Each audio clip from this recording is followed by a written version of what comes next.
Crimson Horizon, Washington, D.C., 1920. Isabel Hartley traced the names on the new war memorial, stopping at one in particular. Lieutenant Samuel Hayes.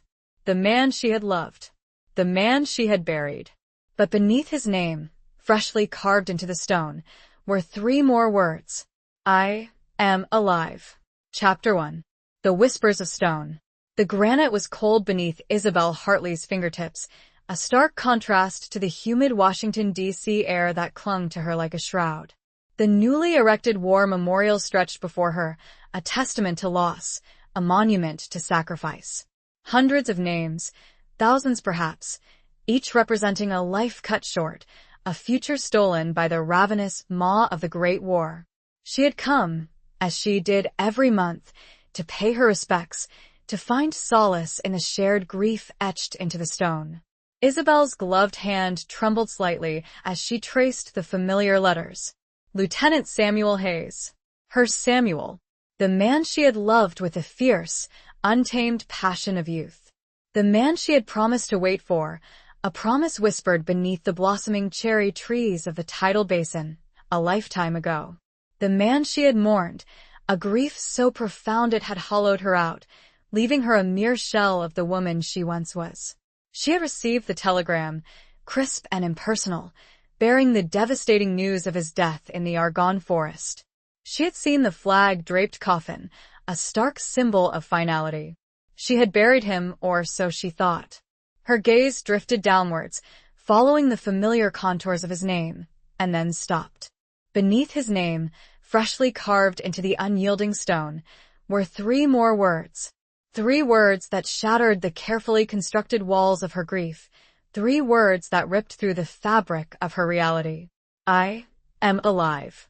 Isabel blinked, her breath catching in her throat. She pressed her fingers harder against the stone, as if to physically confirm the impossible inscription.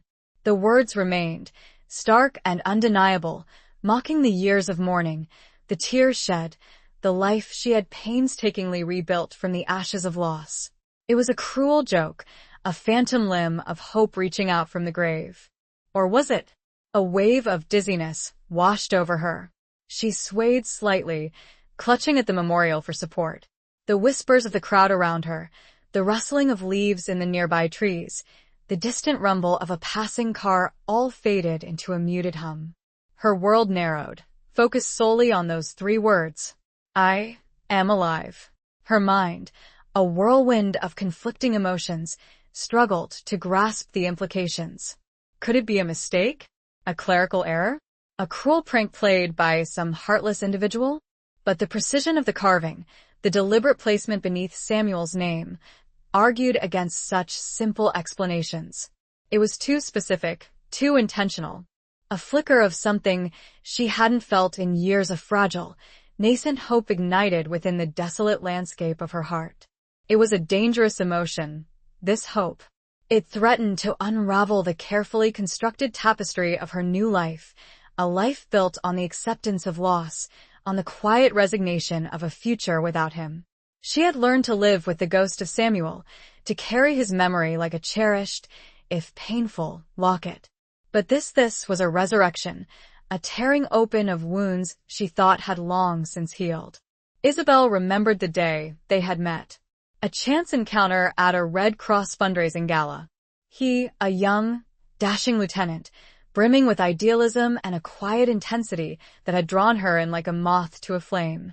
She, a volunteer nurse, eager to contribute to the war effort, yet secretly yearning for a love that transcended the grim realities of the time. Their courtship had been a whirlwind of stolen moments, whispered promises, and the ever-present shadow of his impending deployment.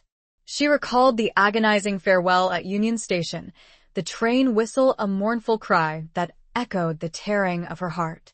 The letters, filled with his elegant script, detailing the horrors of the trenches, the camaraderie of his fellow soldiers, and his unwavering love for her. And then, silence. The dreaded telegram. The crushing weight of grief. Now, these 3 words on the memorial wall threatened to rewrite everything. They were a challenge, an accusation, a beacon of hope in the vast darkness of her past. Could he truly be alive? And if so, where had he been all this time? Why had he not contacted her? The questions swirled in her mind, a relentless tide threatening to pull her under. She traced the words again, her fingertip lingering on the final period, a full stop that felt more like a question mark. The granite offered no answers, only the cold, hard truth of the inscription. I am alive. Isabel pulled her hand away, her glove leaving a faint smudge on the polished stone. She looked around, her gaze sweeping across the faces of the other visitors, searching for something. An explanation? A sign? But there was nothing, only the shared sorrow of a nation mourning its lost sons. A sudden, sharp pain pierced her chest. It was the familiar ache of loss, but now mingled with a new, unfamiliar sensation of burning, insistent curiosity. She had to know the truth. She had to find out if this was a cruel deception or a miraculous reality. She straightened her shoulders, a newfound resolve hardening her gaze. The woman who had come to the memorial to mourn was gone. In her place stood a woman determined to uncover the truth, a woman ready to confront the ghost of her past, a woman driven by the faint, flickering flame of hope rekindled by 3 words etched in stone. She wouldn't rest. Not until she found Samuel, or discovered the cruel hand that had put this message on his memorial. Chapter 2. Echoes of a Forgotten Promise.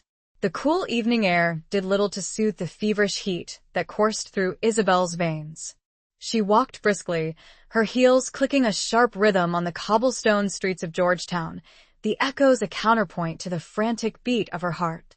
Her mind was a tempest, a swirling vortex of doubt, hope, and a growing, undeniable anger. She reached her small, meticulously kept brownstone, the familiar scent of lavender and beeswax a stark contrast to the turmoil within her. The house, a haven she had painstakingly crafted after Samuel's supposed death, now felt like a gilded cage, its carefully curated order a mockery of the chaos that had erupted in her life. Isabel shed her coat and gloves, tossing them onto a chair with uncharacteristic carelessness. She moved to the small writing desk in the corner, its surface usually pristine, now scattered with old photographs, letters tied with faded ribbons, and the remnants of a life she thought she had put behind her. She picked up a photograph, its edges softened with age. It showed a younger, more carefree Isabel, her arm linked with Samuel's. He was in uniform, his eyes sparkling with youthful exuberance, his smile radiating a warmth that had once been her son. She traced his face with a trembling finger, the ghost of a smile playing on her lips. Samuel, she whispered, the name a fragile prayer, a plea to the heavens. Where are you? The photograph offered no answers, only the silent echo of a love that had been tragically cut short. Or so she had believed. The inscription on the memorial wall, I am alive, haunted her, a relentless refrain that chipped away at her carefully constructed composure. She rummaged through the letters, her fingers brushing against the brittle paper. The ink faded, but the words still potent. His words. Words of love, of hope, of longing. Words that spoke of a future they had planned together, a future filled with children, laughter, and a quiet life in the countryside. A future that had been stolen from them. One letter, in particular, caught her attention. It was dated just weeks before his supposed death. He wrote of the relentless shelling, the mud, the constant fear that gnawed at the edges of their courage. But even amidst the horrors of war, his love for her shone through, a beacon in the darkness. My dearest Isabel, the letter began, his elegant script a familiar comfort. The days here are long and brutal, but the thought of you, of our future together, keeps me going. I carry your picture next to my heart, a talisman against the despair that surrounds me. I made a promise to you, Isabel, beneath the cherry blossoms, and I intend to keep it. I will return to you. I will build you that house with the white picket fence. I will fill it with our laughter and our children. This war will end, and we will have our life together. Wait for me, my love. Wait for me. The promise. She had almost forgotten it, buried beneath the weight of grief and the passage of time. But now, It resurfaced, a powerful, undeniable force that tugged at her heart. He had promised to return. He had promised to build a life with her. Had he somehow kept that promise? Isabel closed her eyes, letting the words of the letter wash over her. The scent of lavender from a nearby sachet filled her senses, mingling with the phantom scent of gunpowder and damp earth that clung to the old letters. She could almost feel his presence, a warm, comforting weight beside her. But then, doubt crept in, an insidious whisper that questioned everything. If he was alive, why had he not contacted her? Why had he allowed her to grieve, to believe him dead? Was it possible he had found someone else? Another woman, a new life, a future that no longer included her? The thought was a physical blow, a sharp, stabbing pain that threatened to shatter the fragile hope that had begun to blossom within her. She clutched the letter to her chest, her knuckles white, her breath coming in ragged gasps. No. She refused to believe it. Samuel was not a man to break his promises. He was a man of honor, of integrity, of unwavering loyalty. There had to be another explanation. Something had happened, something that had prevented him from contacting her. Something she didn't know what. Isabel rose from the desk, her legs unsteady beneath her. She paced the room, her mind racing, trying to piece together the fragmented puzzle of his supposed death and his cryptic message on the memorial. She had to find answers. She had to know the truth, no matter how painful it might be. She owed it to Samuel, to the love they had shared, to the future they had dreamed of. She owed it to herself. She stopped in front of the window, gazing out at the darkening sky.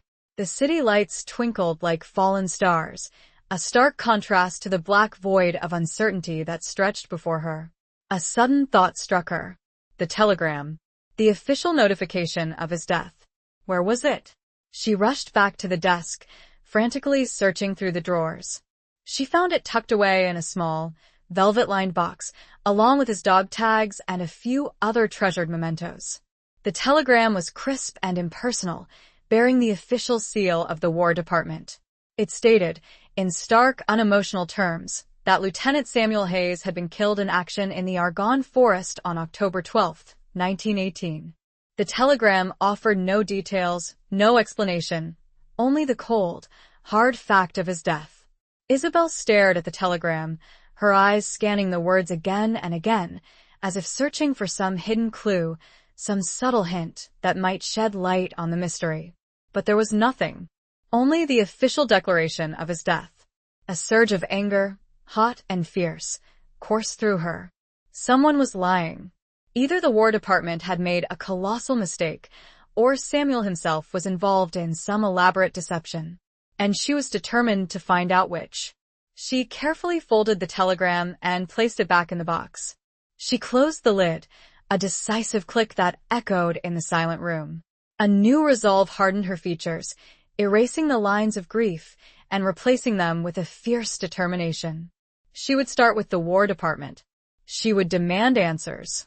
She would uncover the truth, no matter how long it took, no matter how difficult the path. The echoes of a forgotten promise whispered in her heart, urging her forward, guiding her through the darkness towards an uncertain future. She had a feeling that her life, carefully rebuilt, was about to shatter again. Chapter 3.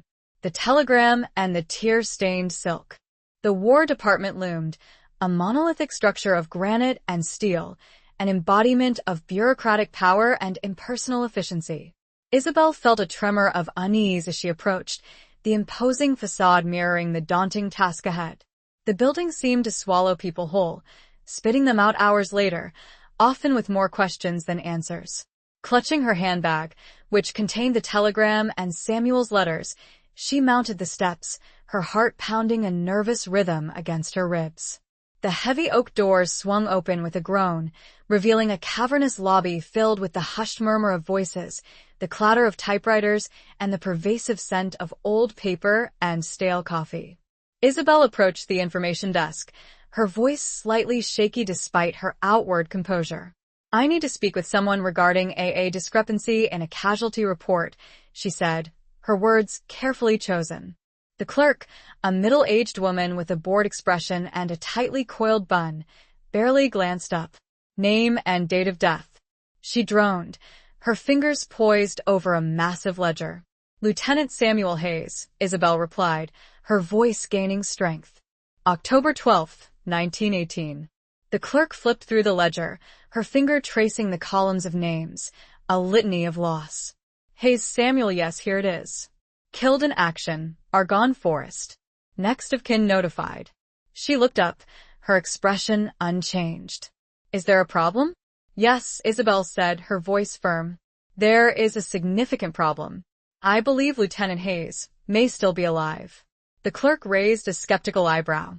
Madam, I assure you, our records are accurate. We receive confirmation from multiple sources before a casualty is officially declared. Isabel placed the telegram on the counter, its crisp folds a stark contrast to the worn, dusty ledger. This telegram states that Lieutenant Hayes was killed in action. However, she hesitated, taking a deep breath. I have reason to believe that information is incorrect. The clerk picked up the telegram, her eyes scanning the familiar text. This is a standard notification. We issue hundreds of these, sadly. But I saw his name on the memorial, Isabel insisted, her voice rising slightly. And beneath his name, there were other words. I am alive. The clerk's expression finally changed, a flicker of something akin to pity crossing her face.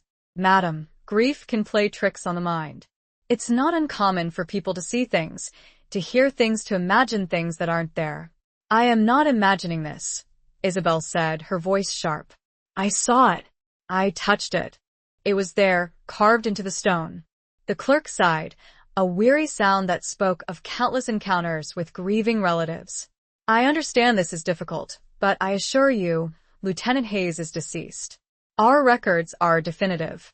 Isabel leaned forward, her eyes locked on the clerk's. Then explain the inscription. Explain how those words got there. Someone put them there. Someone who believes or knows that Samuel Hayes is alive. The clerk hesitated, her gaze shifting away. She seemed to be considering something, a flicker of uncertainty crossing her previously impassive features. I don't know, she admitted. It's highly unusual. I've never heard of anything like this before. Then find someone who does know, Isabel demanded. I need to speak with someone in authority. Someone who can investigate this matter thoroughly. The clerk hesitated again, then nodded slowly. Very well. I'll see what I can do. Please have a seat. This may take some time. Isabel sank onto a hard wooden bench, her body tense with anticipation. The waiting room was a purgatory of sorts, filled with the anxious faces of others seeking answers, closure, or perhaps a miracle. The air was thick with unspoken grief, a palpable weight that pressed down on her. She pulled out a small, silk handkerchief from her handbag, its edges embroidered with delicate forget-me-nots. It was a gift from Samuel, given to her on the eve of his departure. She had carried it with her ever since, a tangible reminder of his love, a symbol of hope amidst despair. The silk was stained with tears, old and new, a testament to the years of mourning, the bittersweet memories, and the renewed surge of hope, however fragile, that now coursed through her.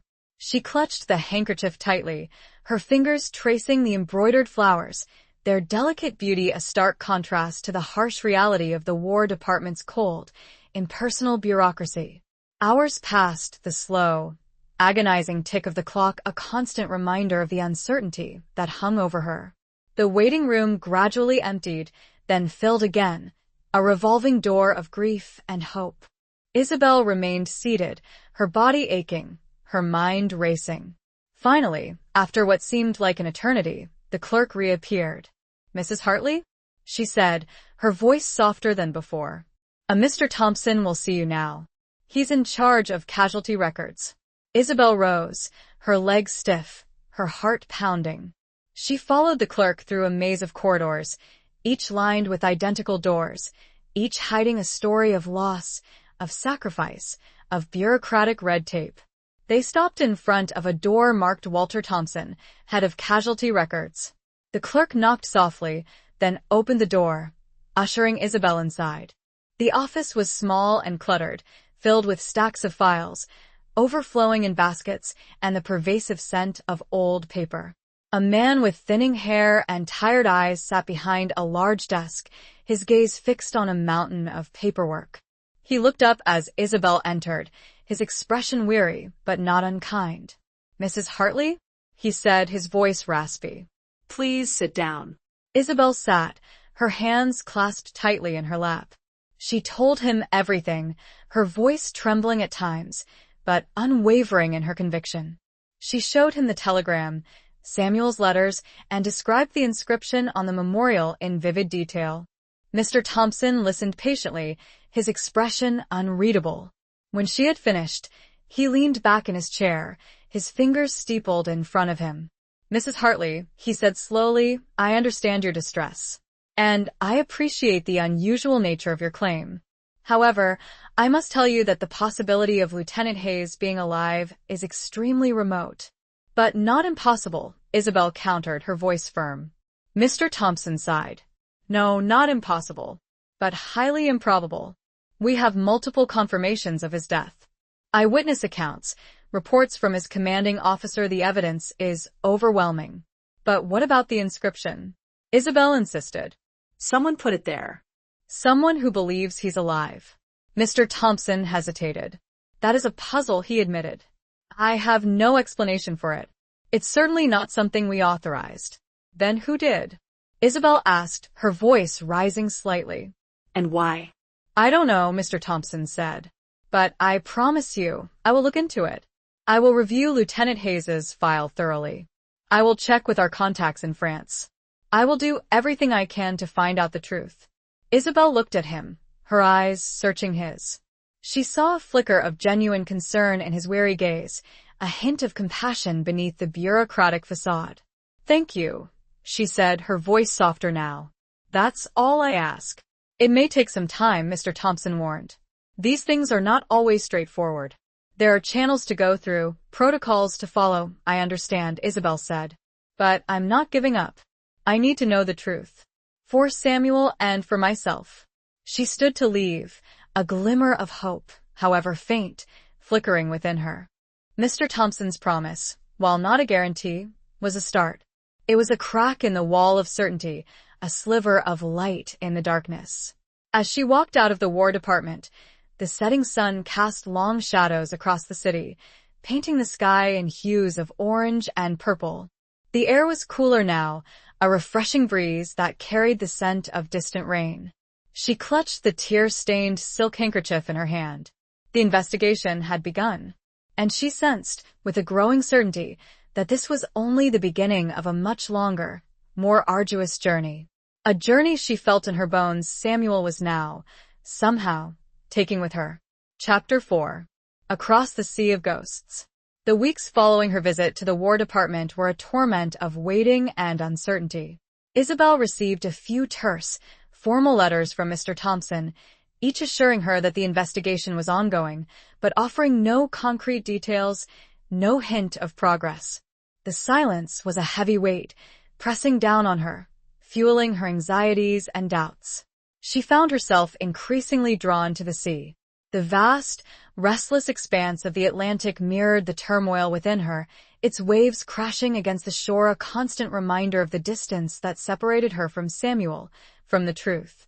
She would often walk along the beach, the salty air whipping through her hair, her gaze fixed on the horizon, imagining him on the other side, in France, perhaps looking at the same sea, the same sky. The sea was a powerful presence in their shared history. They had spent countless hours walking along the beaches of Cape Cod during their courtship, sharing dreams, making promises, their love as boundless as the ocean before them. He had taught her to sail, his strong hands guiding the tiller, his laughter echoing across the waves. He had even joked about naming their first child Marina if it was a girl, a tribute to their shared love of the sea. Now, the sea was a source of both comfort and pain. It was a reminder of their past happiness, but also a symbol of the vast, seemingly insurmountable distance that now separated them. Could he truly be alive, across that vast expanse of water? Had he somehow survived the war, only to be lost in the chaos that followed. One evening, as she sat on a windswept dune, watching the sun sink below the horizon, painting the sky in fiery hues of orange and red, she made a decision. She could no longer wait, passively, for answers that might never come. She had to take matters into her own hands. She had to go to France. The decision was both impulsive and terrifying. She had never traveled abroad before, and the thought of venturing alone into a war-torn country, a land she knew only through Samuel's letters and newsreels, filled her with trepidation. But the pull of the unknown, the desperate need to find answers, was stronger than her fear. She spent the next few days making preparations, her actions driven by a feverish intensity. She booked passage on a transatlantic liner, a journey that would take nearly 2 weeks. She obtained a passport, a process that involved navigating a labyrinth of bureaucratic red tape. She packed a small suitcase, filling it with practical clothing, a few cherished mementos, and a thick wad of francs, exchanged at a less than favorable rate. She also wrote a letter to Mr. Thompson, informing him of her plans. She didn't expect his approval, or even his assistance, but she felt a need to keep him informed, to maintain some semblance of connection with the official investigation. The day of her departure arrived, a gray, drizzly morning that mirrored her own mixed emotions. She stood on the deck of the liner, watching the receding skyline of New York City, a lump forming in her throat. She was leaving behind everything she knew, everything that was familiar and safe, and venturing into the unknown. The ship's horn blew, a mournful sound that echoed across the harbor. The engines rumbled to life, the deck vibrating beneath her feet. The liner slowly pulled away from the pier, gradually picking up speed, heading out into the vast, gray expanse of the Atlantic. Isabel leaned against the railing, the cold spray of the ocean misting her face.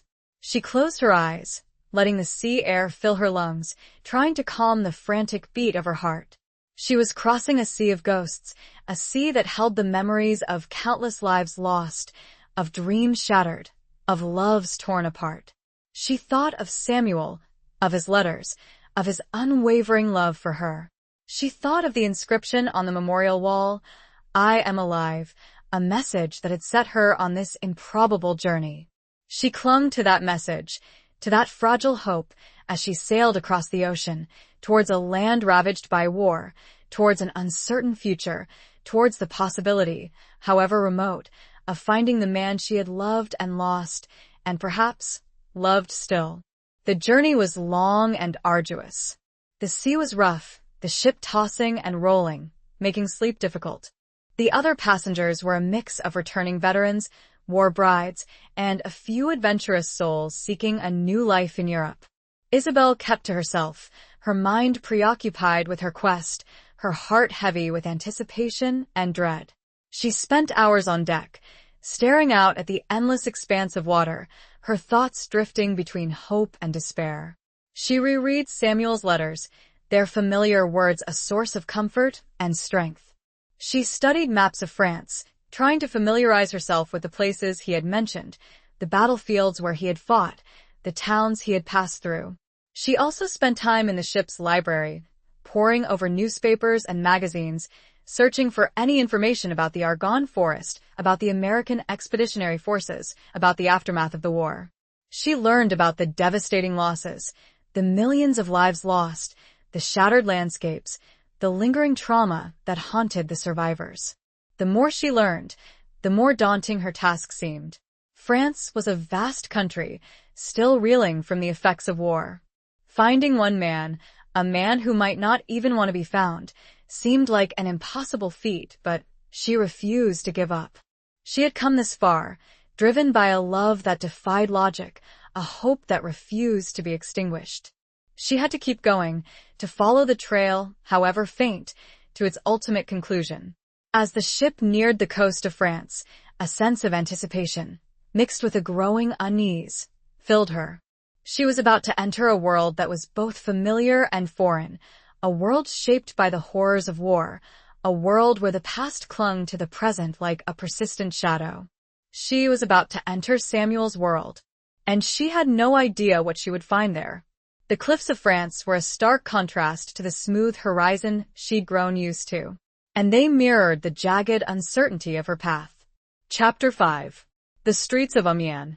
The port of Le Havre was a chaotic scene of bustling activity, a cacophony of sounds and smells that assaulted Isabelle's senses. The air was thick with the scent of salt, smoke, and something indefinably foreign, a mixture of spices, coffee, and unwashed bodies. The docks were crowded with people, a mix of soldiers, sailors, dockworkers, and refugees, all jostling for space, their voices a babble of different languages. Isabelle felt a surge of disorientation, a wave of loneliness that threatened to overwhelm her. She was a stranger in a strange land, surrounded by unfamiliar faces, unsure of where to go or what to do. She clutched her suitcase tightly, her passport and travel documents safely tucked away in her handbag. She navigated the crowded streets, her eyes scanning the signs, trying to decipher the unfamiliar French words. She had studied the language briefly before leaving, but her knowledge was rudimentary, barely enough to ask for basic directions. She eventually found a small hotel near the train station, its facade faded and worn, but its interior surprisingly clean and welcoming. The proprietor, a stout, middle-aged woman with a kind smile, spoke a smattering of English, enough to understand Isabelle's needs. "Amiens," Isabelle said, showing the woman the name written on a piece of paper. "I need to go to Amiens." The woman nodded. Oui, mademoiselle. "The train leaves in the morning. I will arrange a ticket for you." Isabelle thanked her profusely, relieved to have found a temporary haven, a place to rest and gather her thoughts before embarking on the next leg of her journey. Amiens.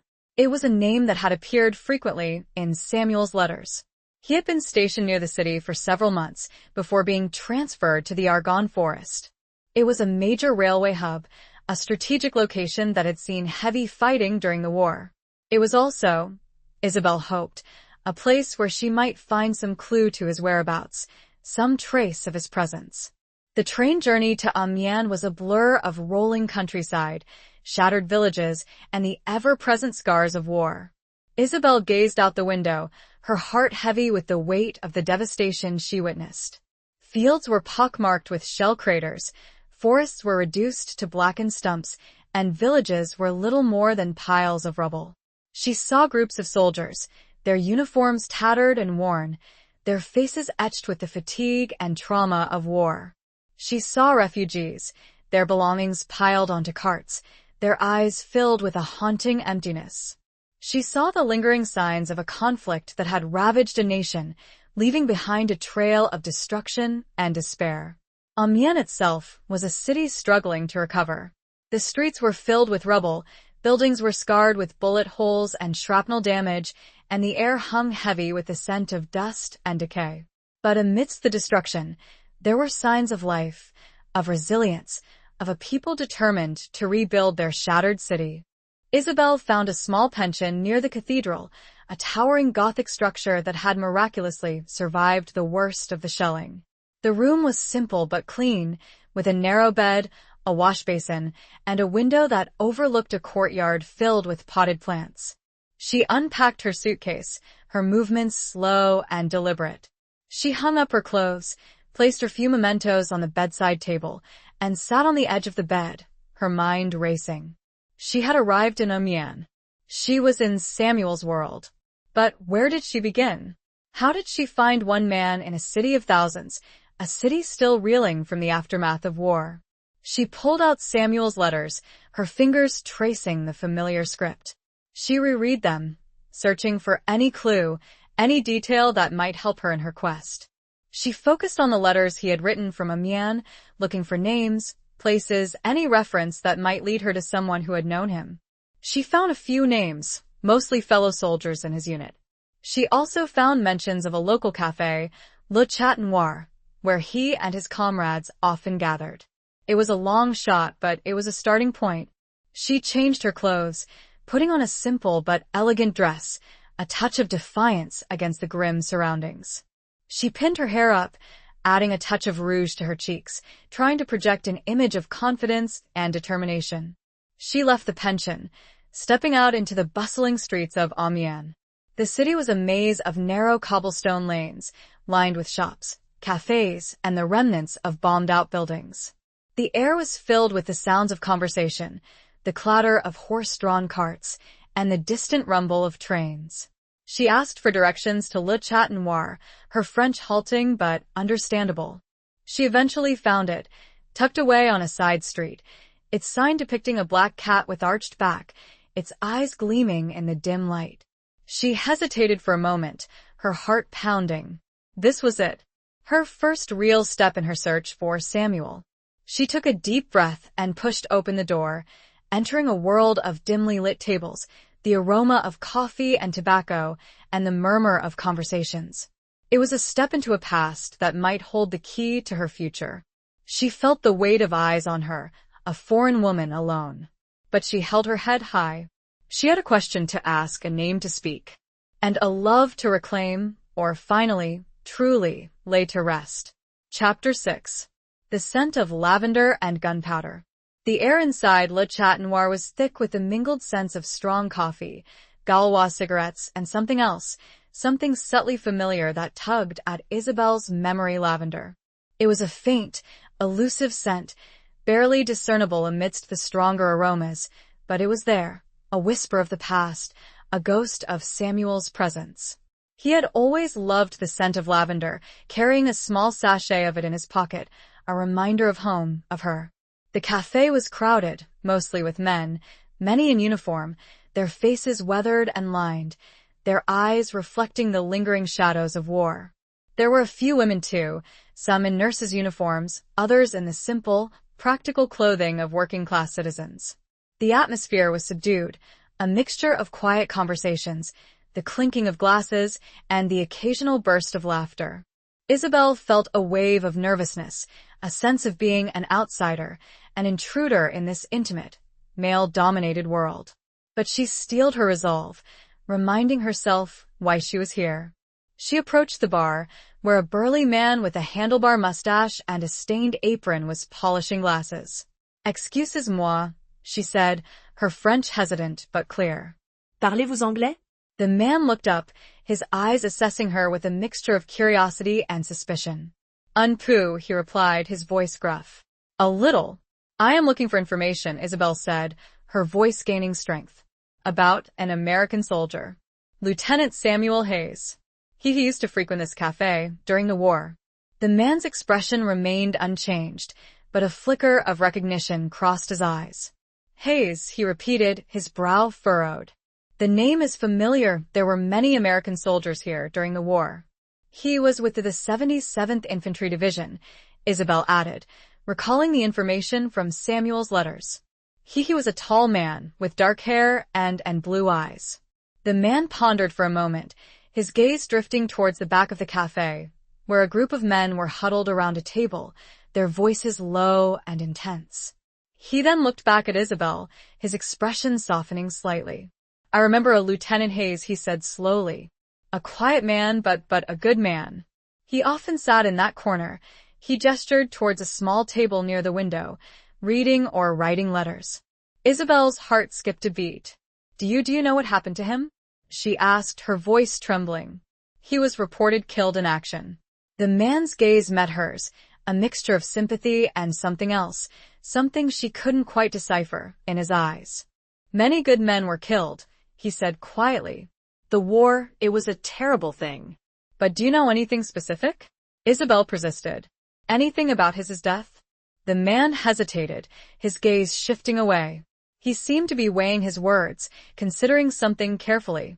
"There were rumors," he said slowly. "Whispers after the armistice. Some said, he survived the Argonne. That he was seen alive." Isabelle's breath caught in her throat. "Seen? Alive? Where?" The man shrugged. "No one knew for sure. It was just talk." But he paused, his gaze meeting hers again. "There was a woman. A nurse. She worked at the military hospital, just outside of town. She was close to Lieutenant Hayes. She might know something. A nurse." The pieces of the puzzle were slowly starting to fall into place. The inscription on the memorial, the rumors, and now a nurse. "Do you know her name?" Isabelle asked, her voice filled with a desperate hope. Mademoiselle Dubois, the man replied. Claire Dubois. She still works there, I believe. At the hospital. Isabel's heart pounded with a mixture of excitement and trepidation. Claire Dubois. The name echoed in her mind, a beacon of hope in the darkness. She had a lead, a tangible connection to Samuel's past, a person who might hold the key to his fate. Thank you, she said to the barman, her voice filled with gratitude. You have been very helpful. She left the cafe, stepping out into the cool evening air. The streets were quieter now, the sounds of the city fading into a gentle hum. She walked towards the hospital, her mind racing, her heart filled with a renewed sense of purpose. The military hospital was a sprawling complex of buildings, surrounded by high walls and guarded gates. It was a place of healing, but also a place of suffering, a place where the physical and emotional wounds of war were tended to. The scent of antiseptic and disinfectant hung heavy in the air, mingling with the faint, lingering aroma of gunpowder, a constant reminder of the battles that had been fought, the lives that had been lost or forever altered. Isabel approached the gate, her heart pounding. She explained her purpose to the guard, her French strained but understandable. She showed him Samuel's photograph, her hand trembling slightly. The guard, a young man with a tired face and kind eyes, listened patiently. He recognized Samuel's name, a flicker of recognition in his gaze. He spoke to someone on the telephone, his words rapid and unintelligible. After a few minutes, he hung up and turned back to Isabel. Mademoiselle Dubois will see you, he said. She is in the convalescent ward. Follow me. Isabel followed the guard through the maze of corridors, her senses on high alert. The hospital was a world of hushed whispers, the clatter of medical instruments, and the moans of the wounded. It was a place of both hope and despair, a place where life and death danced a delicate, precarious waltz. They reached the convalescent ward, a large, airy room filled with rows of beds, each occupied by a soldier recovering from his injuries. The air was thick with the scent of medication and the lingering aroma of unwashed bodies. The guard pointed towards a woman in a white uniform, her back to them, tending to a patient. Mademoiselle Dubois, he said. Isabel approached the woman, her heart pounding in her chest. She tapped her on the shoulder, her hand trembling slightly. The woman turned around, and Isabel found herself face to face with Claire Dubois. She was a striking woman, with dark hair pulled back in a tight bun, intelligent eyes, and a strong, determined jaw. She looked at Isabel with a mixture of curiosity and concern. And in those eyes, Isabel saw a flicker of something that made her breath catch. Recognition. And perhaps something more.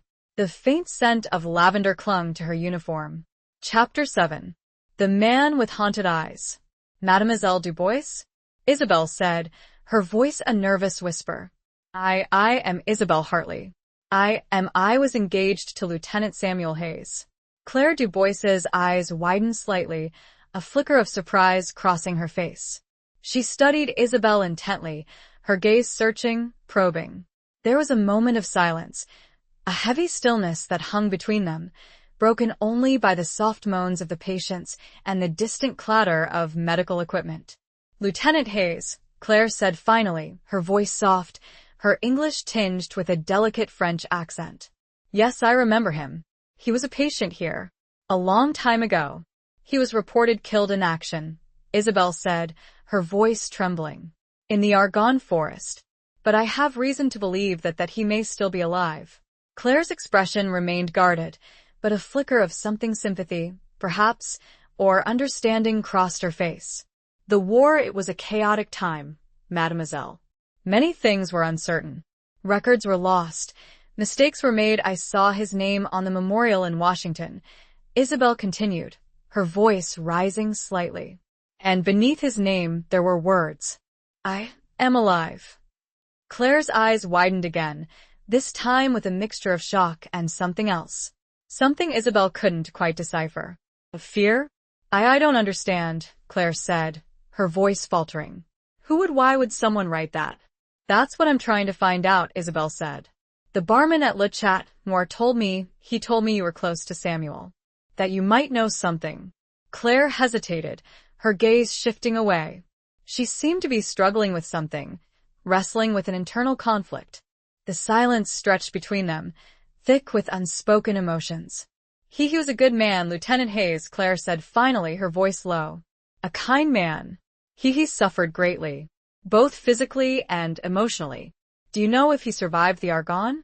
Isabel asked, her voice urgent. Do you know if he's still alive? Claire took a deep breath, her gaze meeting Isabel's. I cannot say for certain, she said slowly. But there were rumors, whispers after the armistice, that he had been seen in a small village not far from here, near the Somme. The Somme, another name that echoed through Samuel's letters. A place of unimaginable horror, of brutal fighting, of countless lives lost. A place where he had witnessed the worst of the war. Do you know the name of the village? Isabel asked, her heart pounding. Claire nodded. Verrières, she said. It's a small place, mostly destroyed during the war. But some people have returned, trying to rebuild their lives. Verrières. A new lead, a new destination, a new flicker of hope in the darkness. Can you tell me how to get there? Isabel asked. Claire hesitated again. It's not an easy journey, she said. The roads are difficult. And there are still dangers. Unexploded ordnance. Bandits, I don't care, Isabel said, her voice firm. I have to go. I have to find him. Claire studied her for a moment, her gaze assessing, searching. She seemed to see the determination in Isabel's eyes, the unwavering love that drove her. Very well, she said finally. I will help you. I have a cousin who lives near Verrières. He has a motor car. He might be willing to take you. Isabel's heart leaped with gratitude. Thank you, she said, her voice filled with emotion. Thank you so much. Claire smiled, a faint, weary smile that didn't quite reach her eyes. It is the least I can do, she said. For Samuel and for you. They arranged to meet the following morning, Claire promising to contact her cousin and make the necessary arrangements. Isabel left the hospital, her mind racing, her heart filled with a mixture of hope and trepidation. As she walked back to her pension, she noticed a small flower shop, its window display filled with vibrant blooms. She stopped, drawn by a familiar scent, lavender. She entered the shop and bought a small bouquet, its fragrance filling her senses, reminding her of Samuel, of their shared past, of the love that had brought her across an ocean. Back in her room, she placed the lavender on the bedside table, its scent mingling with the faint aroma of dust and old wood. She sat on the edge of the bed, her gaze fixed on the flowers, her mind replaying her conversation with Claire. There was something about Claire's demeanor, something in her eyes, that troubled Isabel. A guardedness, a hesitancy, a sense of unspoken secrets. She couldn't quite put her finger on it, but she sensed that Claire knew more than she was letting on. She pulled out Samuel's photograph, her fingers tracing his face, his smile, his eyes. She remembered the day the photograph was taken, a bright, sunny afternoon in Washington, just before his deployment. He had looked so young, so full of life, so confident in their future. Now, he was a man with haunted eyes, a man who had seen the horrors of war, a man who might be living a hidden life, a life shrouded in secrecy and uncertainty. She had to find him. She had to know the truth. Not just about his survival, but about the secrets that seemed to surround him, the secrets that Claire Dubois seemed to be guarding so carefully. The lavender scent, so familiar and comforting, now held a hint of mystery, a whisper of something unknown, something that awaited her in the village of Verrières. She knew, with a growing certainty, that her journey was far from over, and that the truth, when she found it, might be more complicated, more painful than she could possibly imagine. Chapter 8. Beneath a sky of shrapnel and stars. The journey to Verrières was a jarring, bone-rattling ride through a landscape scarred by war. Claire's cousin, a taciturn man named Jean-Luc, drove his battered motor car with a grim determination, navigating the rutted roads and shell-pocked fields with a skill born of necessity. The countryside was a desolate panorama of destruction, a testament to the brutal battles that had raged across this land. Isabel sat beside Jean-Luc, her body tense, her gaze fixed on the passing scenery. They passed through ruined villages, their buildings reduced to piles of rubble, their streets choked with debris. They saw abandoned trenches, their earthen walls crumbling, their depths filled with stagnant water and the ghosts of fallen soldiers. They saw fields of crosses, marking the graves of countless men who had died in this desolate place. The sky above was a vast, gray expanse, occasionally pierced by shafts of sunlight that illuminated the devastation below. It was a sky that had witnessed unimaginable horrors, a sky that had rained down shrapnel and death, a sky that now seemed to hang heavy with the weight of unspoken grief. Isabel thought of Samuel, of the letters he had written from this very region, describing the relentless shelling, the mud, the constant fear that gnawed at the edges of their courage. She imagined him huddled in a trench, his face covered in grime, his eyes reflecting the terror of battle. She imagined him writing to her, his words a lifeline to a world of peace and love, a world that seemed a lifetime away. She glanced at Claire, who sat in the back seat, her expression unreadable. Claire had been strangely quiet since their meeting at the hospital, her usual composure replaced by a guarded silence. Isabel sensed that Claire was still holding something back, that there were secrets she was unwilling to reveal. "Claire," Isabel said, her voice barely audible above the roar of the engine. Did he ever talk about barriers?" Claire hesitated, her gaze shifting away. He mentioned it a few times," she said slowly. "He said it was a beautiful village before the war, a place of peace and tranquility." "Did he say why he might have gone there after the Argonne?" Isabel asked, her voice probing. Claire shook her head. No. He didn't say. But I know he had connections there. Friends, perhaps. Or family. Family. The word hung in the air, a new piece of the puzzle, a new layer of mystery. Samuel had never mentioned any family in France. He had always said he was an orphan, raised in a foster home in America. Was it possible he had lied? Or was Claire mistaken? As they approached Verrières, the landscape became even more desolate. The village itself was little more than a collection of shattered buildings, clustered around a ruined church. The streets were deserted, the houses empty, the air thick with the silence of abandonment. Jean-Luc stopped the motor car in the center of the village, near the church. The silence was deafening, broken only by the chirping of birds and the distant rumble of thunder. The sky was darkening, heavy clouds gathering overhead, mirroring the growing unease in Isabel's heart. "Here we are," Jean-Luc said, his voice gruff. "Verrières." Isabel stepped out of the car, her legs stiff, her body aching. She looked around, her gaze sweeping across the ruined buildings, the empty streets, the desolate landscape. It was hard to imagine that this place had once been a beautiful village, a place of peace and tranquility. "Where do we go now?" Isabel asked, her voice trembling. Claire pointed towards a small, relatively intact building on the edge of the village. "There is a small cafe there," she said. "Perhaps someone there will know something." They walked towards the cafe, their footsteps echoing in the silence. The building was little more than a shack, its walls patched with salvaged wood and corrugated iron. A faded sign above the door read Le Relais, the relay, a poignant name for a place that seemed to have relayed nothing but sorrow. They entered the cafe, their eyes adjusting to the dim light. The interior was sparsely furnished, with a few rickety tables and chairs, a counter, and a shelf stocked with a meager selection of bottles. A single man sat at a table in the corner, his face hidden in shadow, a glass of wine in front of him. Jean-Luc approached the man, speaking to him in rapid French.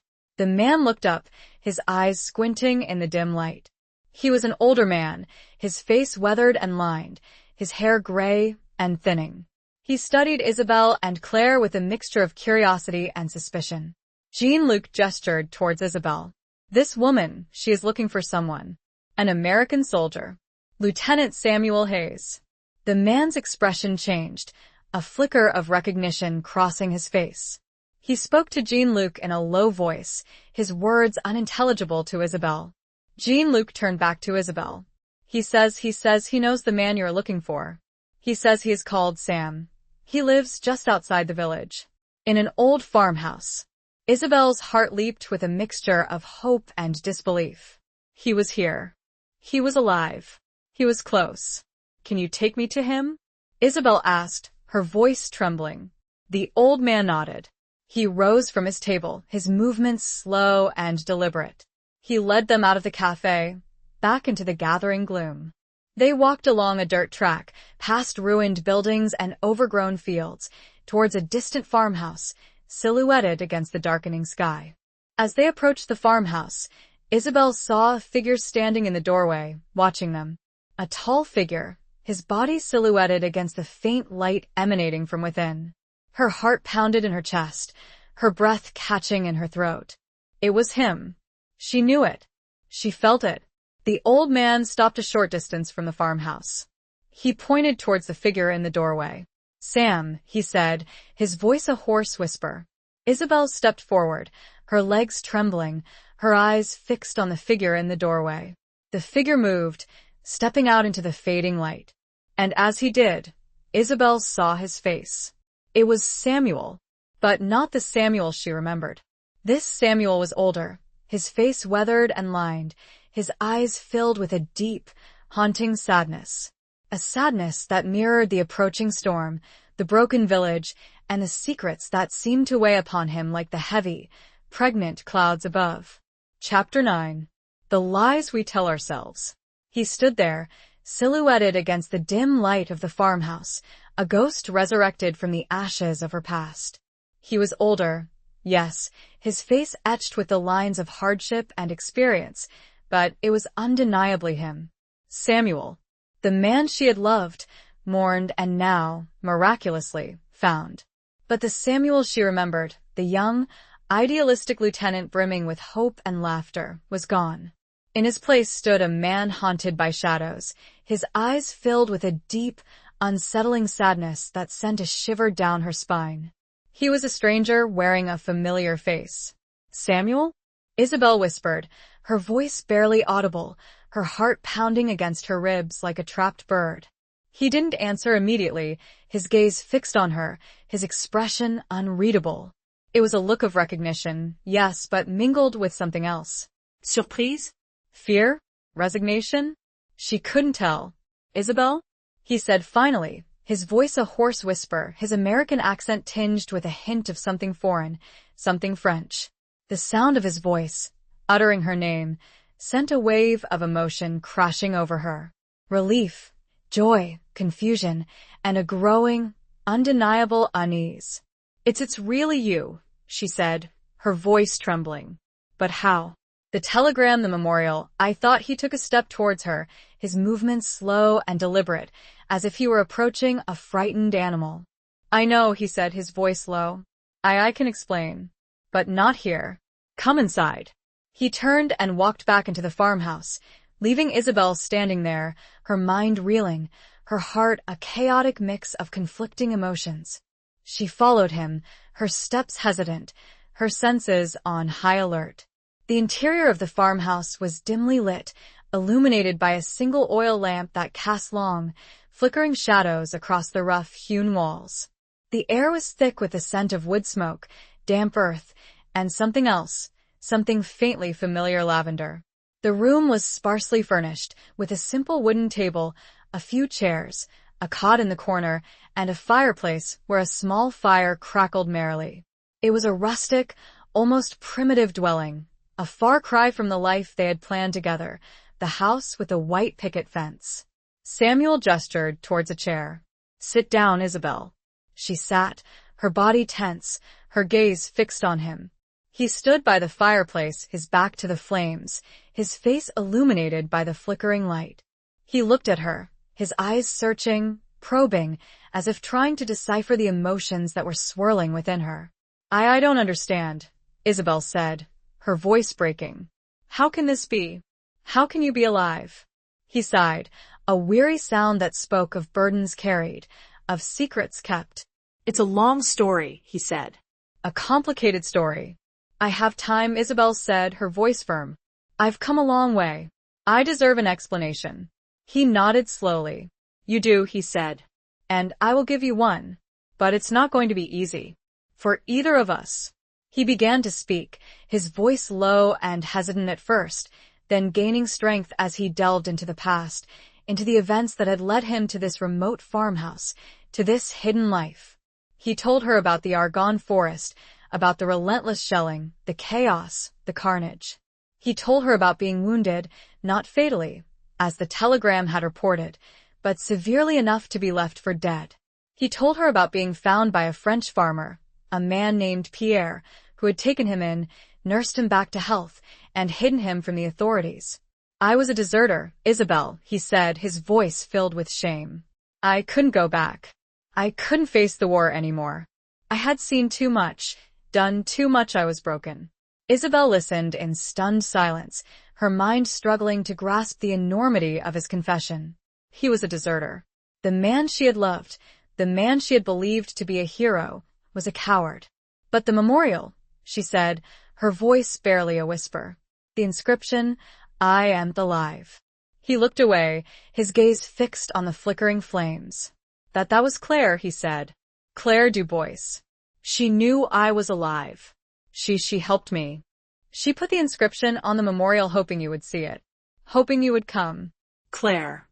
The pieces of the puzzle were falling into place, but the picture they formed was far from what Isabel had imagined.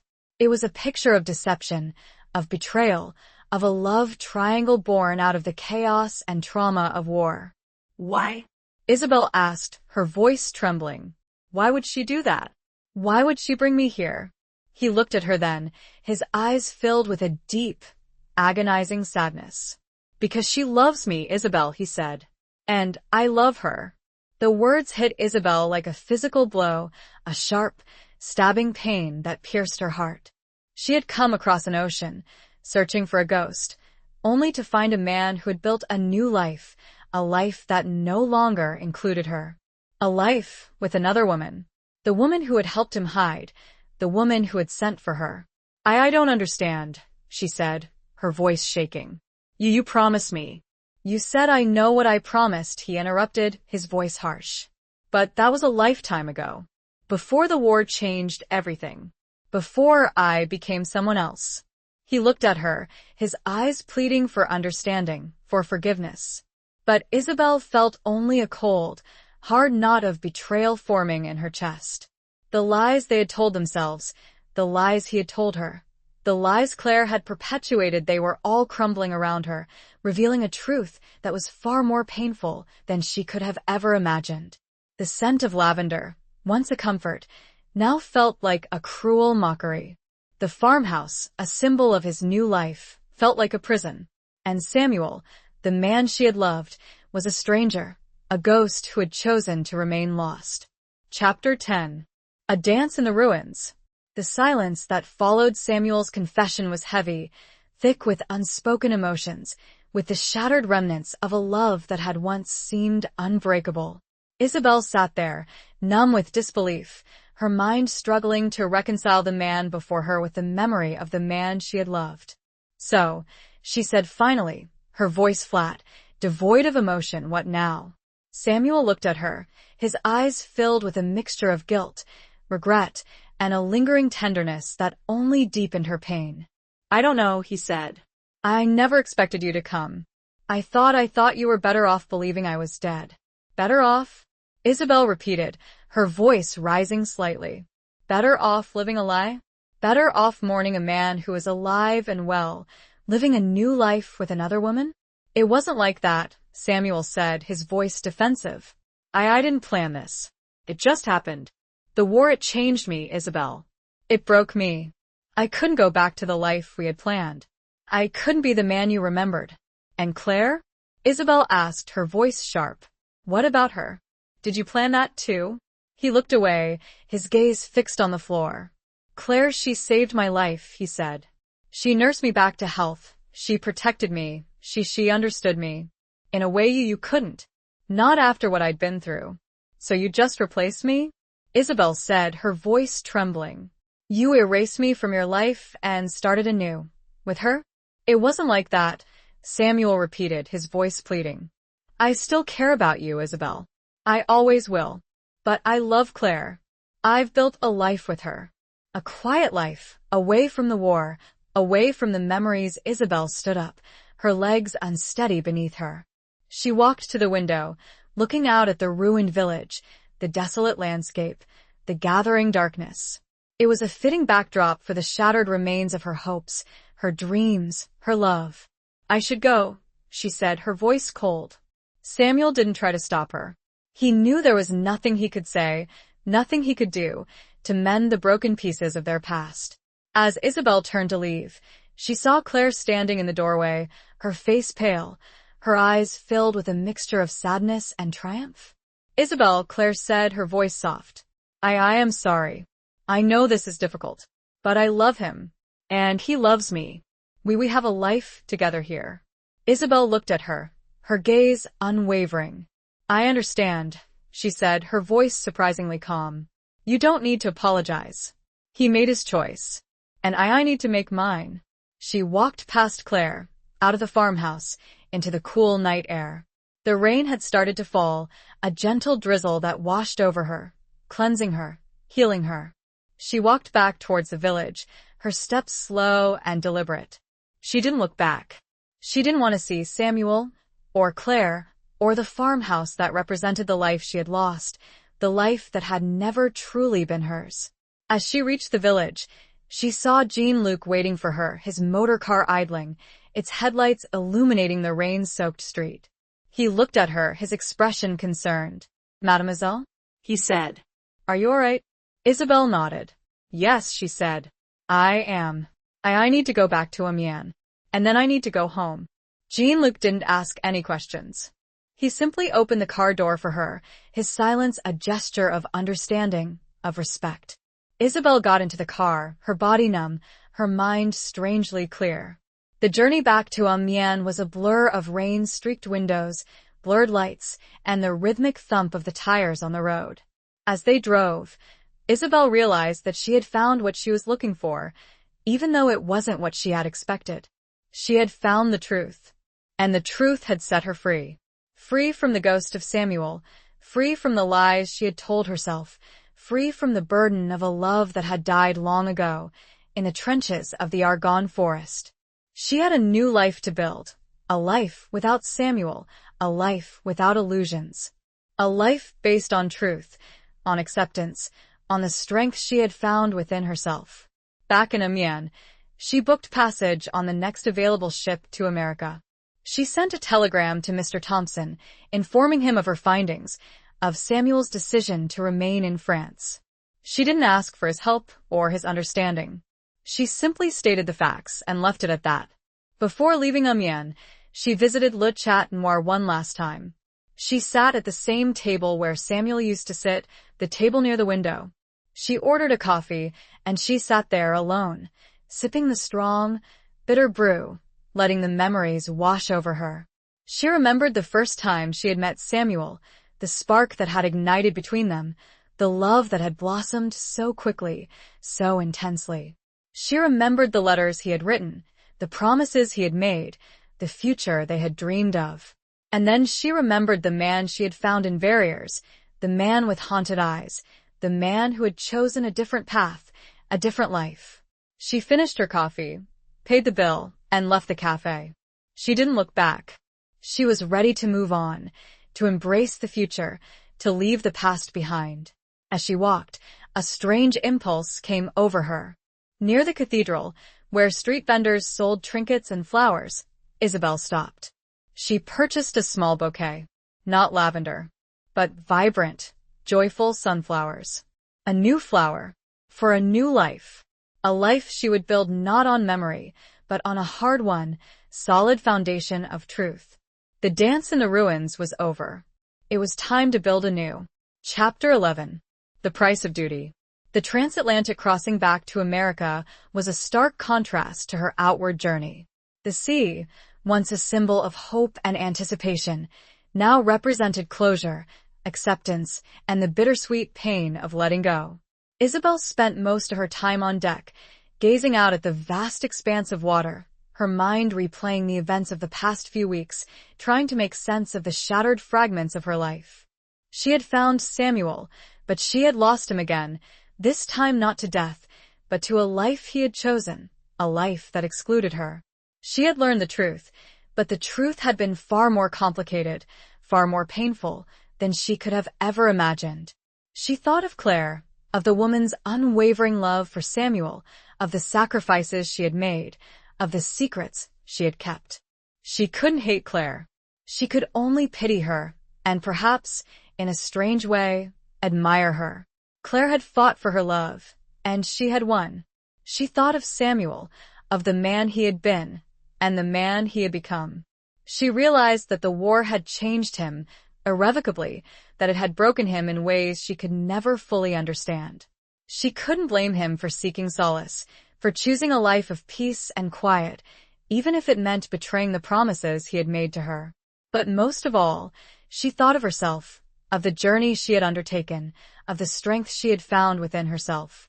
She had come to France seeking a ghost, and she had found a man who was no longer hers, a man who had moved on. But in finding him, she had also found herself. She had discovered a resilience, a courage, a capacity for forgiveness that she never knew she possessed.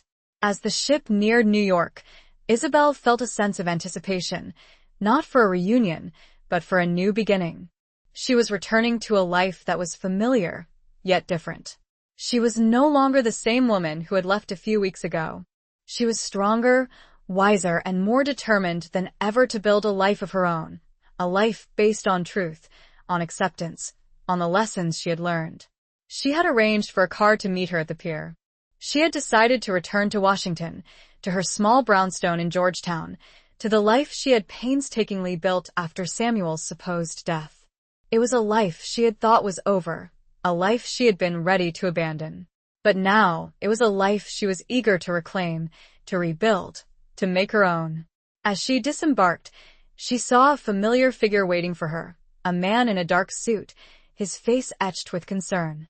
"Mr. Thompson." "Mrs. Hartley," he said, his voice grave. "I'm so glad you're back. I have some news." Isabel's heart sank. She had hoped to leave the past behind, to escape the shadows of the war, but it seemed that the past was not yet ready to release her. "What is it?" she asked, her voice weary.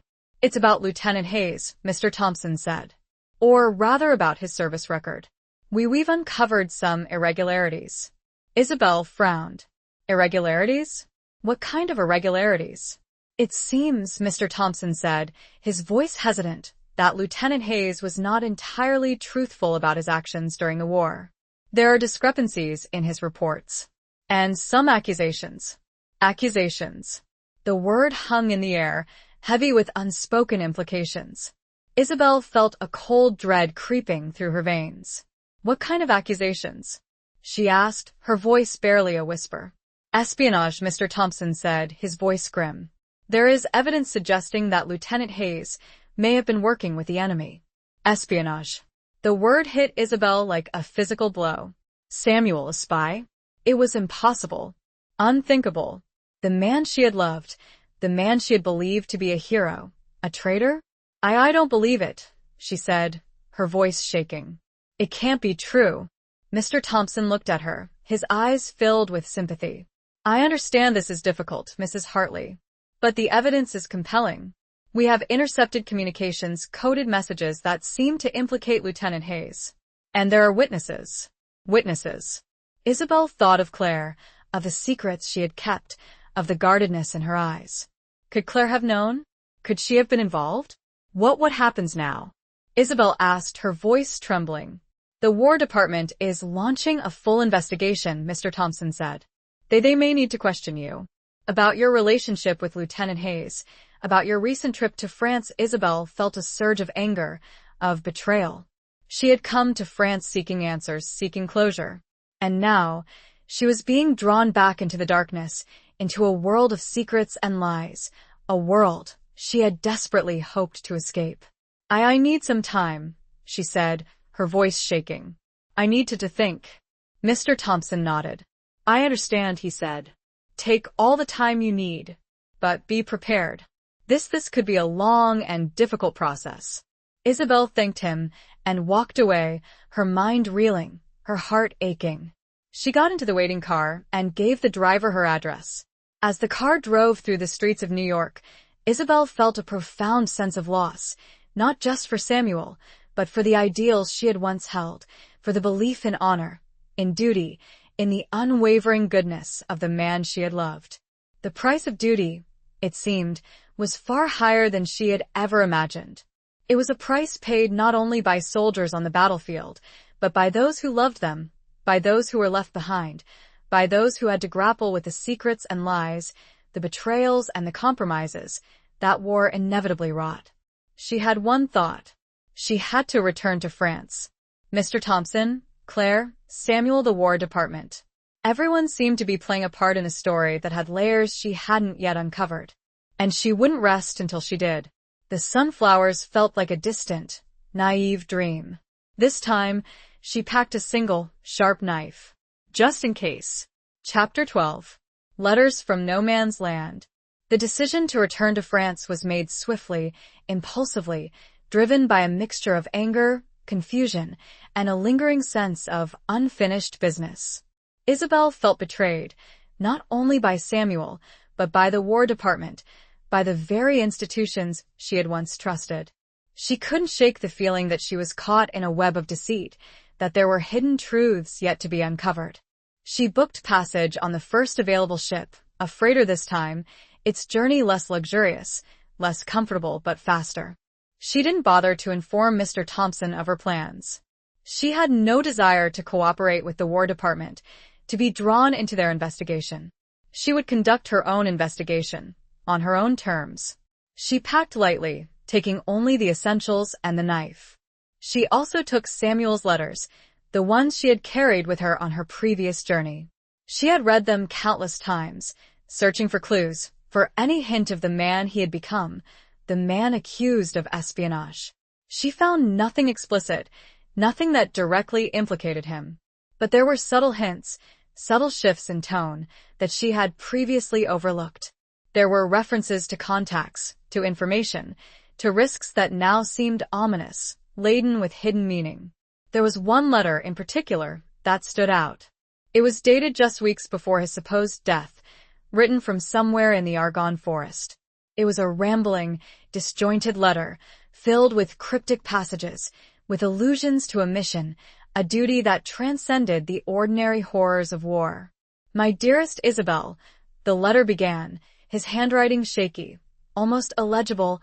I am writing this under the most difficult of circumstances. The shelling is relentless, the fighting brutal. I have seen things, done things, that I can never unsee, never undo. But I must believe that it is all for greater good. I have a mission, a duty, that goes beyond the orders of my superiors. It is a dangerous game, a game of shadows and secrets, but I believe it is necessary. To end this war, to save lives, even if it means risking my own. I cannot tell you more, not now. But trust me, my love. Trust that I am doing what I must. And pray for me. Pray that I survive this, and that I can one day return to you and explain everything. The letter ended abruptly, without his usual declarations of love, without his promises of a future together. It was a letter from a man on the edge, a man caught in a desperate struggle, a man who had made a choice that had led him down a dark and dangerous path. As the freighter crossed the Atlantic, Isabel reread the letter countless times, her mind racing, trying to piece together the fragmented clues. She realized that Samuel's desertion had been a cover, a carefully orchestrated deception. He had not abandoned his duty, he had embraced a different duty, a secret duty, a duty that had placed him in the heart of a dangerous game. But who was he working for? And what was his mission? Was he truly a traitor, working for the enemy? Or was he something else, something more complicated, a double agent, perhaps, playing both sides against the middle? She thought of Claire, of her guardedness, of her knowledge of Samuel's survival. Claire was clearly involved, somehow. She was a part of the secret, a part of the game. But what was her role? Was she a willing accomplice, a lover blinded by devotion? Or was she something more, a player in her own right? Isabel knew she had to find Claire, to confront her, to demand answers. She also knew she had to find Samuel, not to reclaim his love, but to understand his choices, to uncover the truth about his actions, to unravel the web of deceit that had ensnared them both. When the freighter docked in Le Havre, Isabel felt a sense of grim determination. She was no longer the naive, grieving woman who had arrived in France a few weeks earlier. She was a woman on a mission, a woman seeking answers, a woman ready to confront the past, no matter how painful, no matter how dangerous. She took the train to Amiens, her mind focused, her senses alert. She had a plan, a strategy. She would start with Claire at the military hospital. She would then try to find Samuel in Verrières or wherever he might be hiding. She arrived in Amiens late in the afternoon. The city seemed different this time, less welcoming, more menacing. The shadows seemed deeper, the streets more dangerous. She went straight to the military hospital, her heart pounding, her hand gripping the knife in her pocket. She asked for Claire Dubois, her voice firm, her gaze unwavering. The receptionist, a young woman with a tired face, looked at her with suspicion. Mademoiselle Dubois is not here, she said. She left. A few days ago. Isabel's heart sank. Left? Where did she go? The receptionist shrugged. I do not know. She did not say. She just disappeared. Disappeared. The word echoed in Isabel's mind, ominous, unsettling. Claire was gone. She had vanished, taking her secrets with her. It was a setback, a major obstacle in Isabel's quest. But the receptionist, after a carefully placed question from Isabel and a discreetly offered frank note, admitted that Claire had asked for leave to attend to a family matter in Verrières. Isabel set out to find Jean-Luc. She found Jean-Luc, as if he was waiting for her arrival. He was in the same cafe, sitting alone, like a piece of the scenery. He listened to Isabel's request. He nodded, and without a word, motioned her to follow. The car was still battered. The roads were still ruined. But this time, the sky was clear. It felt like an omen. A bad one. Chapter 13. The Scars That Bind. The drive to Verrières was silent, heavy with unspoken tension. Jean-Luc, as always, remained taciturn, his gaze fixed on the road ahead. Isabel sat beside him, her mind racing, her heart pounding with a mixture of anticipation and dread. Claire was in Verrières, or had been recently. Samuel was there, or so she believed. She was returning to the scene of her heartbreak, to the place where her illusions had been shattered. But this time, she was armed with new knowledge, with a new determination. As they approached the village, Isabel felt a sense of foreboding. The ruined buildings, the empty streets, the desolate landscape seemed to mirror the turmoil within her, the sense of impending confrontation. Jean-Luc stopped the motor car in the center of the village, near the ruined church, the same place as before.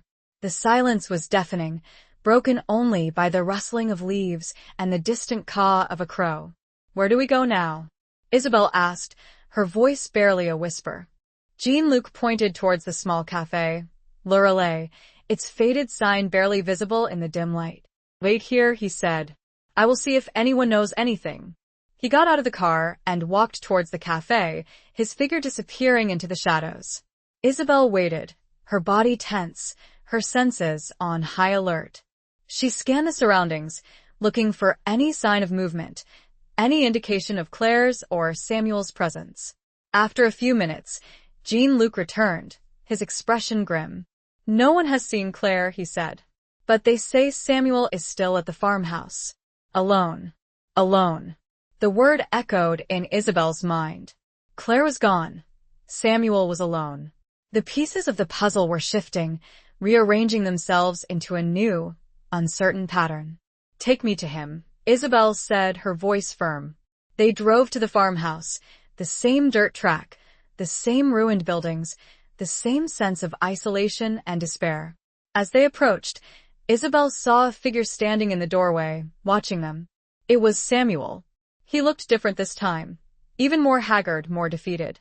His clothes were rumpled, his hair unkempt, his eyes filled with a deep, unsettling sadness.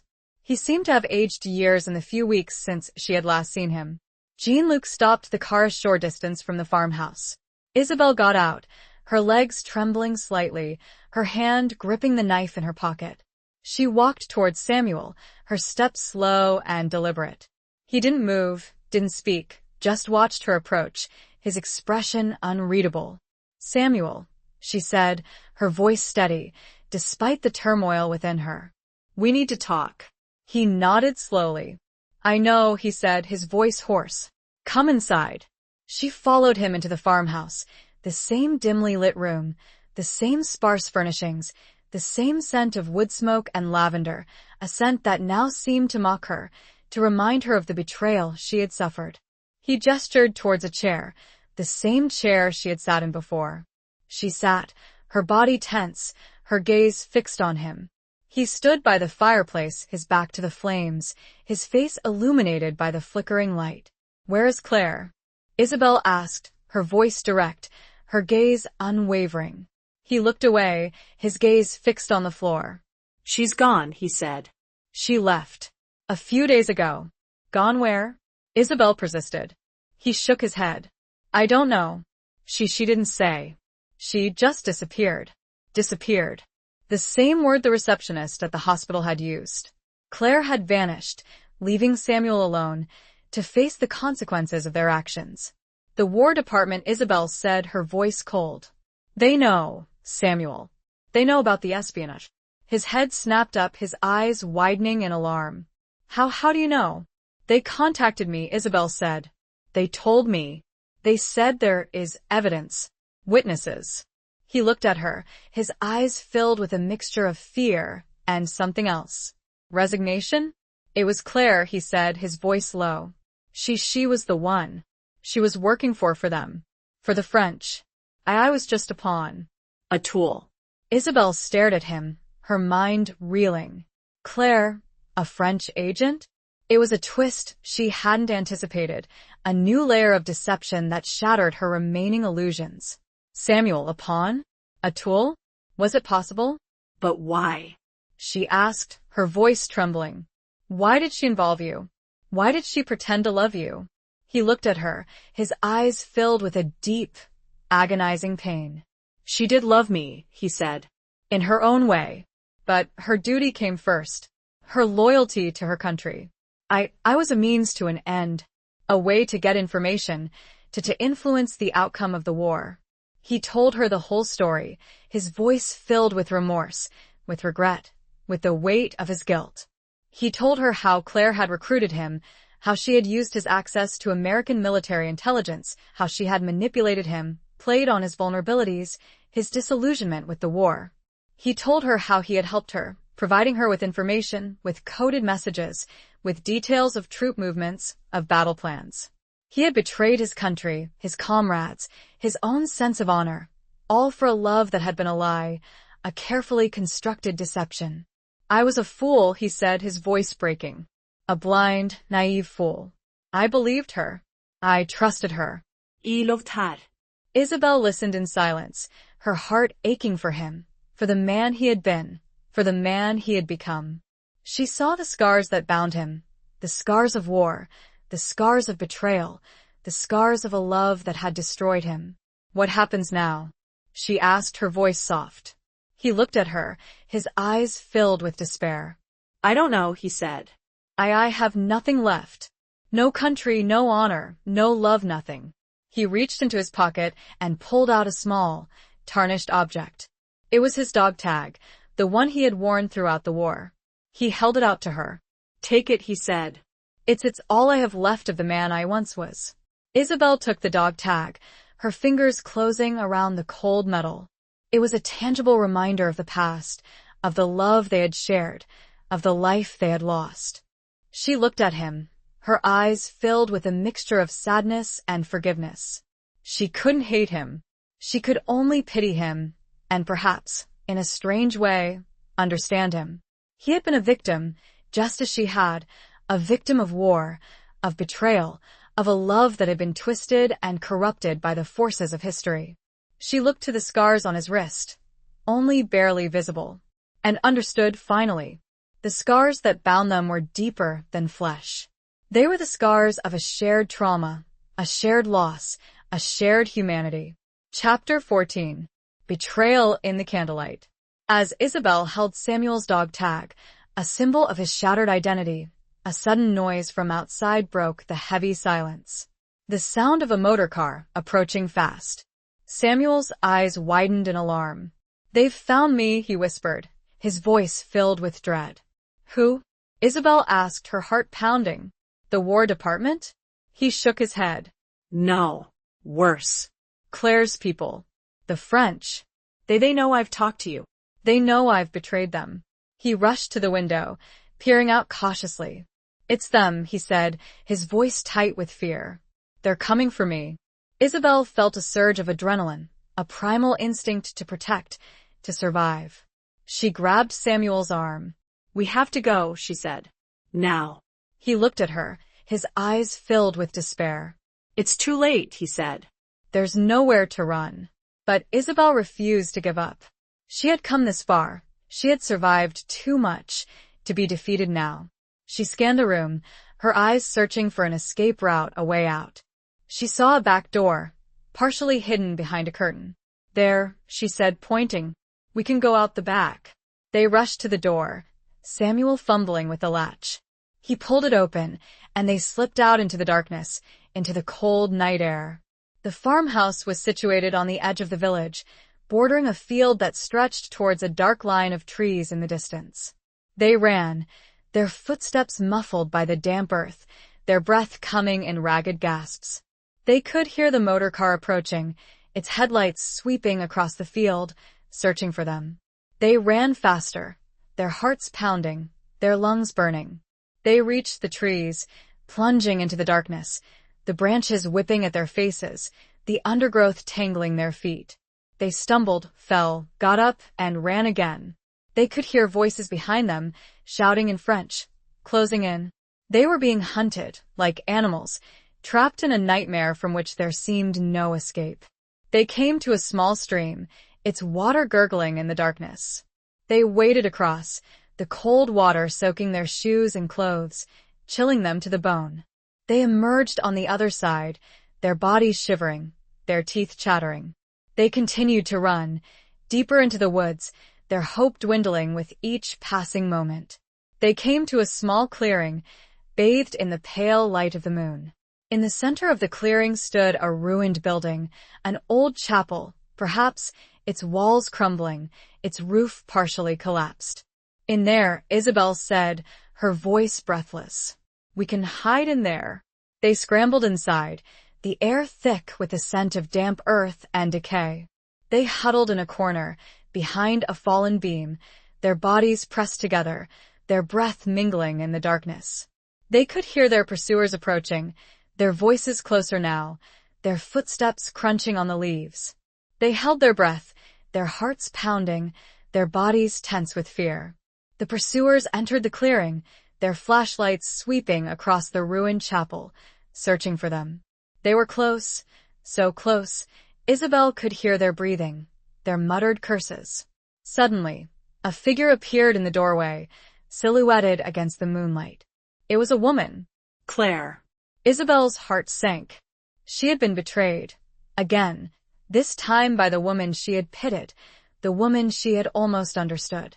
Claire stepped into the chapel, her flashlight beam cutting through the darkness. She scanned the room, her gaze searching, probing. "Samuel?" She called out, her voice soft, her French accent thick. "Are you in here?" "It's me, Claire." Samuel stirred beside Isabel, his body trembling. He started to speak, to answer her call, but Isabel clamped her hand over his mouth, silencing him. "Don't," she whispered, her voice urgent. "She's lying. She's one of them." Claire continued to search the room, her flashlight beam moving closer, closer. Isabel held her breath, her body pressed against Samuel's, her hand still clamped over his mouth. The flashlight beam found them, illuminating their hiding place. Claire froze, her eyes widening in surprise. then narrowing in anger. "Isabel," she said, her voice cold, devoid of emotion. "What are you doing here?" "I came for the truth," Isabel said, her voice steady, despite her fear. "And I found it. You used him. You used us both." Claire smiled, a cruel, mocking smile. "You know nothing," she said. "You understand nothing. This is bigger than you, bigger than him. This is about duty, about loyalty, about winning the war, even after it's over." "By killing him?" Isabel asked, her voice rising. "By silencing him?" Claire shrugged. "He is a liability," she said. "A loose end. He knows too much." She raised her hand, and Isabel saw that she was holding a gun, its barrel pointed at Samuel. "No," Isabel screamed, lunging forward, trying to shield Samuel with her body. But it was too late. Claire fired. The shot echoed through the ruined chapel, a deafening roar that shattered the silence. Isabel felt a sharp pain in her shoulder, and she stumbled back, falling against the cold stone floor. Samuel was still, motionless. Claire stood, watching. The betrayal in the candlelight was complete. The hunt was over. Or so Claire thought. Chapter 15. The Weight of Silence. Isabel lay on the cold stone floor of the ruined chapel, her body numb with shock, her mind reeling from the sudden violence. She felt a sharp, burning pain in her shoulder, but it was a distant sensation, overshadowed by the image of Samuel, lying still and lifeless, a dark stain spreading across his chest. Claire stood over them, the gun still smoking in her hand, her face a mask of cold indifference. She had killed Samuel, the man she had claimed to love, the man she had used and betrayed. She had silenced him, permanently, ensuring that his secrets would die with him. You killed him," Isabel whispered, her voice hoarse, her eyes fixed on Samuel's lifeless form. Claire shrugged. "He was a traitor," she said. "A liability. He had to be silenced." "But you loved him," Isabel said, her voice trembling. Claire smiled, a cruel, mocking smile. "Love," she said. "Love is a weakness. A luxury we cannot afford. Duty, loyalty, those are the things that matter. And Samuel, he chose the wrong side."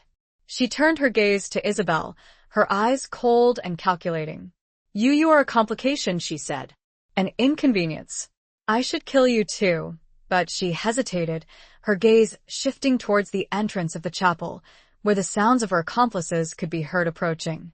"I don't have time," she said. "And besides, you are no threat. You know nothing. You understand nothing. You will be discredited, dismissed as a hysterical woman, a grieving fiancé. No one will believe you." She turned and walked away, disappearing into the darkness, leaving Isabel alone with Samuel's body in the cold, silent ruins of the chapel. Isabel crawled to Samuel's side, her body trembling, her tears mixing with the blood that stained his clothes. She cradled his head in her lap, her fingers gently stroking his hair, his face, his cold, lifeless skin. "Samuel," she whispered, her voice choked with grief. "Oh, Samuel, I'm so sorry." She had come to France seeking answers, seeking closure, seeking a love that had been lost. And she had found it, only to lose it again, this time forever, to a violence that was as senseless as it was brutal. She sat there for a long time, holding Samuel, mourning him, her tears falling silently onto his cold face. The weight of silence pressed down on her, heavy, suffocating, the silence of death, the silence of betrayal, the silence of a love that had been destroyed by the forces of war, of espionage, of a world gone mad. As the first rays of dawn filtered through the ruined roof of the chapel, Isabel knew she had to leave. She couldn't stay there, in that place of death, of sorrow, of shattered dreams. She had to escape, to survive, to tell Samuel's story, to expose Claire's treachery, to find some semblance of justice in a world that seemed devoid of all reason and compassion. She gently laid Samuel's head on the cold stone floor. She closed his eyes, her fingers lingering on his eyelids, a final gesture of love, of farewell. She stood up, her body aching, her shoulder throbbing with pain. She looked around the ruined chapel, her gaze lingering on the spot where Samuel had fallen, on the bloodstain that marked his passing. She took a deep breath and walked out of the chapel into the pale light of dawn. She walked away from the ruins, away from the village, away from the memories of Samuel, of Claire, of a love that had been betrayed, of a life that had been shattered. She walked towards the road, towards the hope of finding help, of finding justice, of finding a way to carry on, to live with the weight of silence, with the burden of truth, with the memory of a man who had been both a hero and a traitor, a lover and a victim, a ghost and a reality. She was found hours later, unconscious but alive. Jean-Luc had heard the shot. He had driven back, searched, and discovered her. He took her, not to Amiens, but to his own home, a place far from the war, from spies, from the reach of Claire and her people. He tended to her wound, a clean shot, thankfully. He fed her, cared for her, and he listened. He believed her, and he had a plan. Isabelle was no longer alone. Chapter 16. The Reckoning of Truth. Jean-Luc's home was a small, isolated cottage, nestled in the rolling hills of the French countryside, far from the ravaged landscapes of the war, far from the treacherous streets of Amiens and Verrières. It was a place of peace and tranquility, a refuge from the storm that had engulfed Isabelle's life. Jean-Luc, the taciturn, seemingly emotionless man, proved to be a surprisingly kind and attentive caretaker. He tended to Isabelle's wound with a gentle efficiency, his rough hands surprisingly skilled in the art of healing. He fed her simple but nourishing meals, his silence a comforting presence, a balm to her shattered nerves. As Isabelle recovered, she told Jean-Luc the whole story, her voice trembling at times, but unwavering in her determination to expose the truth. She told him about Samuel, about Claire, about the espionage, about the betrayal, about the murder in the ruined chapel. Jean-Luc listened patiently, his expression unreadable, his silence a sign of respect, of understanding. When she had finished, he nodded slowly. "I believe you," he said, his voice gruff, his French accent thick. "I knew I suspected something was not right. Claire, she was always a secretive one. And Samuel, he was a changed man after the war. Haunted." He paused, his gaze fixed on the distant hills. "I will help you," he said. "I have connections. Friends in the resistance. They know how to deal with people like Claire. They know how to uncover the truth." The resistance. The word sent a shiver down Isabelle's spine.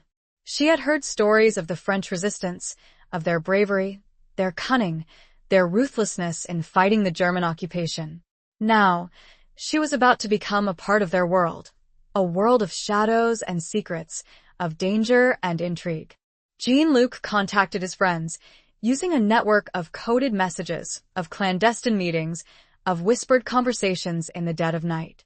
He arranged for Isabelle to meet with a representative of the resistance, a man known only as Marcel, a shadowy figure who operated in the murky underworld of post-war France. The meeting took place in a secluded farmhouse, far from prying eyes. Marcel was a tall, gaunt man with piercing eyes and a quiet intensity that commanded respect. He listened to Isabelle's story with rapt attention, his gaze never leaving her face. When she had finished, he nodded slowly. "We know of Claire Dubois," he said, his voice low, his French accent precise. "She is a dangerous woman, a skilled operative. She has been working for French intelligence for years, even before the war. Her mission was to infiltrate the American military, to gather information, to influence the outcome of the conflict." "And Samuel?" Isabelle asked, her voice trembling. "What was his role?" Marcel hesitated. "He was a pawn," he said. "A tool. She used him, exploited his vulnerabilities, his disillusionment with the war.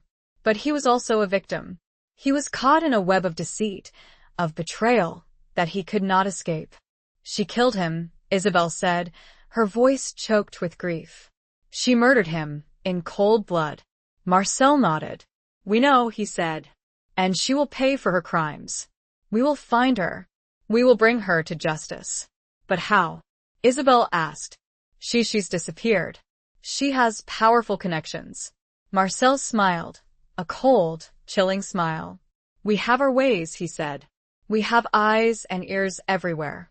We know how to find people, how to make them talk. We will not rest until she is brought to justice. He turned to Jean-Luc. Take care of Mademoiselle Hartley, he said. Keep her safe. We will contact you when we have news.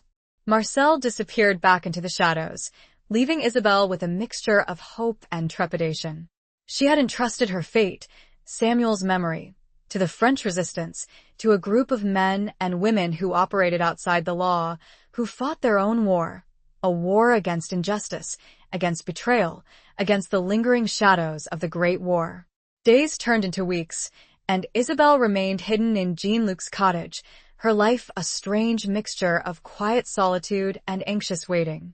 She spent her days reading, writing, helping Jean-Luc with his chores, her mind constantly replaying the events of the past few months, her heart aching for Samuel, for the life they had lost, for the justice that she hoped would one day be served. One evening, as she sat by the fire, reading, Jean-Luc entered the cottage, his face grim, his eyes filled with a mixture of excitement and concern. They found her, he said. Marcel's people. They have Claire. Isabel's heart leaped with a mixture of relief and apprehension. Claire had been found. The woman who had betrayed her, who had murdered Samuel, was finally in the hands of the resistance. Where is she? Isabel asked, her voice trembling. They are holding her in a safe house, Jean-Luc said. Near Amiens. Marcel, he wants you to be there. When they questioned her, Isabel felt a surge of fear, of revulsion, at the thought of facing Claire again, of confronting the woman who had destroyed her life. But she knew she had to do it. She had to be there, to witness the reckoning, to hear the truth, to find some semblance of closure. She nodded slowly. I'll go, she said. I'm ready. The reckoning of truth was at hand. And Isabel, armed with the knowledge she had gained, the strength she had discovered, was prepared to face it, to finally bring the shadows into the light. It was a long journey. This time, not of miles, but of conscience. Chapter 17. A Soldier's Requiem. The journey to Amiens was shrouded in secrecy, a clandestine operation conducted under the cover of darkness. Jean-Luc drove his battered motor car along back roads, avoiding checkpoints, his silence a reflection of the danger that surrounded them. Isabel sat beside him, her body tense, her mind racing, her heart pounding with a mixture of anticipation and dread. They arrived in Amiens in the dead of night, the city a maze of dark streets and shadowy buildings. Jean-Luc parked the car in a secluded alleyway, and they proceeded on foot, their footsteps echoing in the silence. They reached a nondescript building, its windows dark, its entrance hidden in the shadows. Jean-Luc knocked on the door in a specific pattern, a coded signal that identified them as allies. The door opened a crack, and a pair of eyes peered out, scrutinizing them carefully. The door opened fully, and they were ushered inside, into a dimly lit room, filled with the scent of stale tobacco and nervous tension. Several men were present, their faces grim, their eyes hardened by years of fighting, of living in the shadows. Marcel was among them, his tall, gaunt figure dominating the room. He greeted Isabel with a nod, his expression unreadable. She is here, he said, his voice low. In the next room. Are you ready? Isabel took a deep breath, steeling herself for the confrontation. Yes, she said, her voice firm. I am. Marcel led her to a door at the back of the room. He opened it, and Isabel stepped inside, her heart pounding in her chest. The room was small and bare, furnished only with a table and 2 chairs.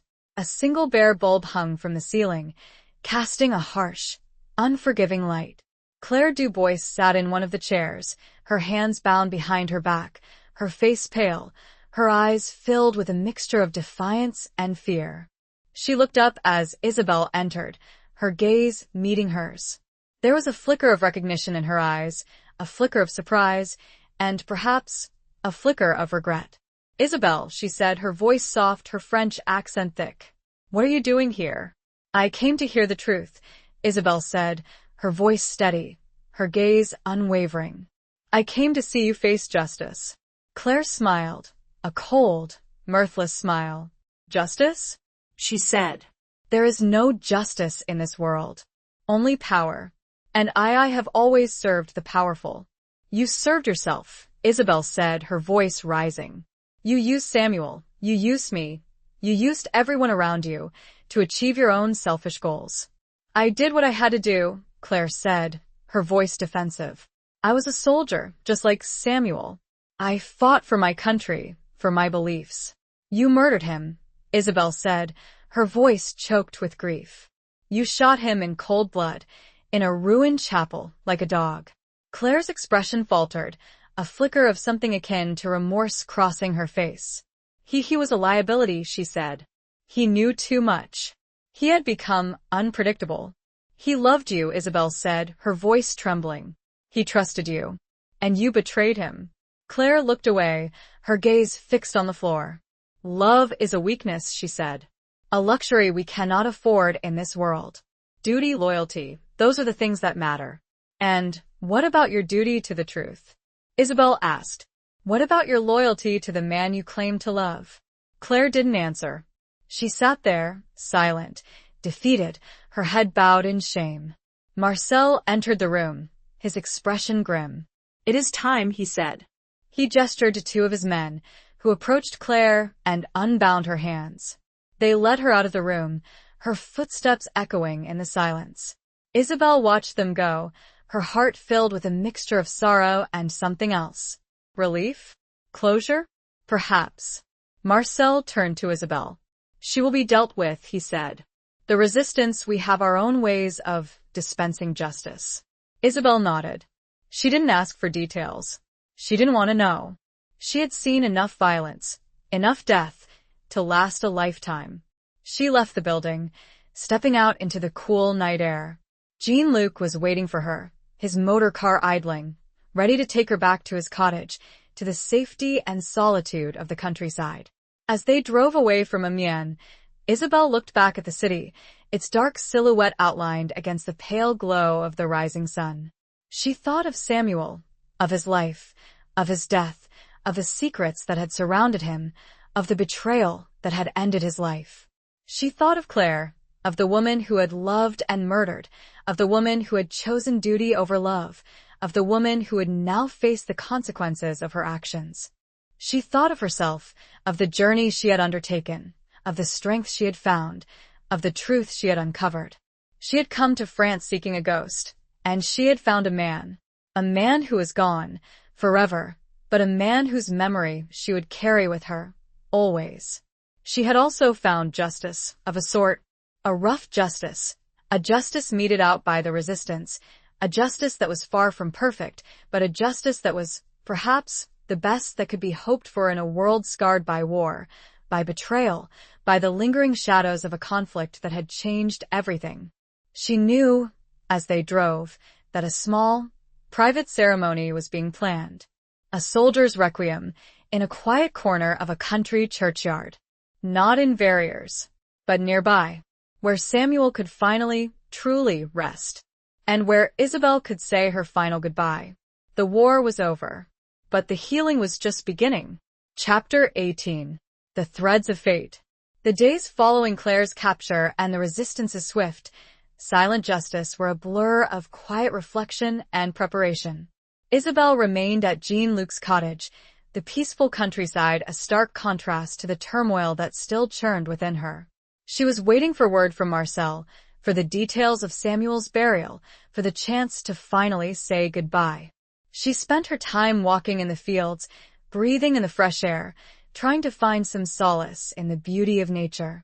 She wrote letters to Mr. Thompson, to her friends back in America, trying to explain the events of the past few months, trying to make sense of the tangled web of love, betrayal, and espionage that had ensnared her.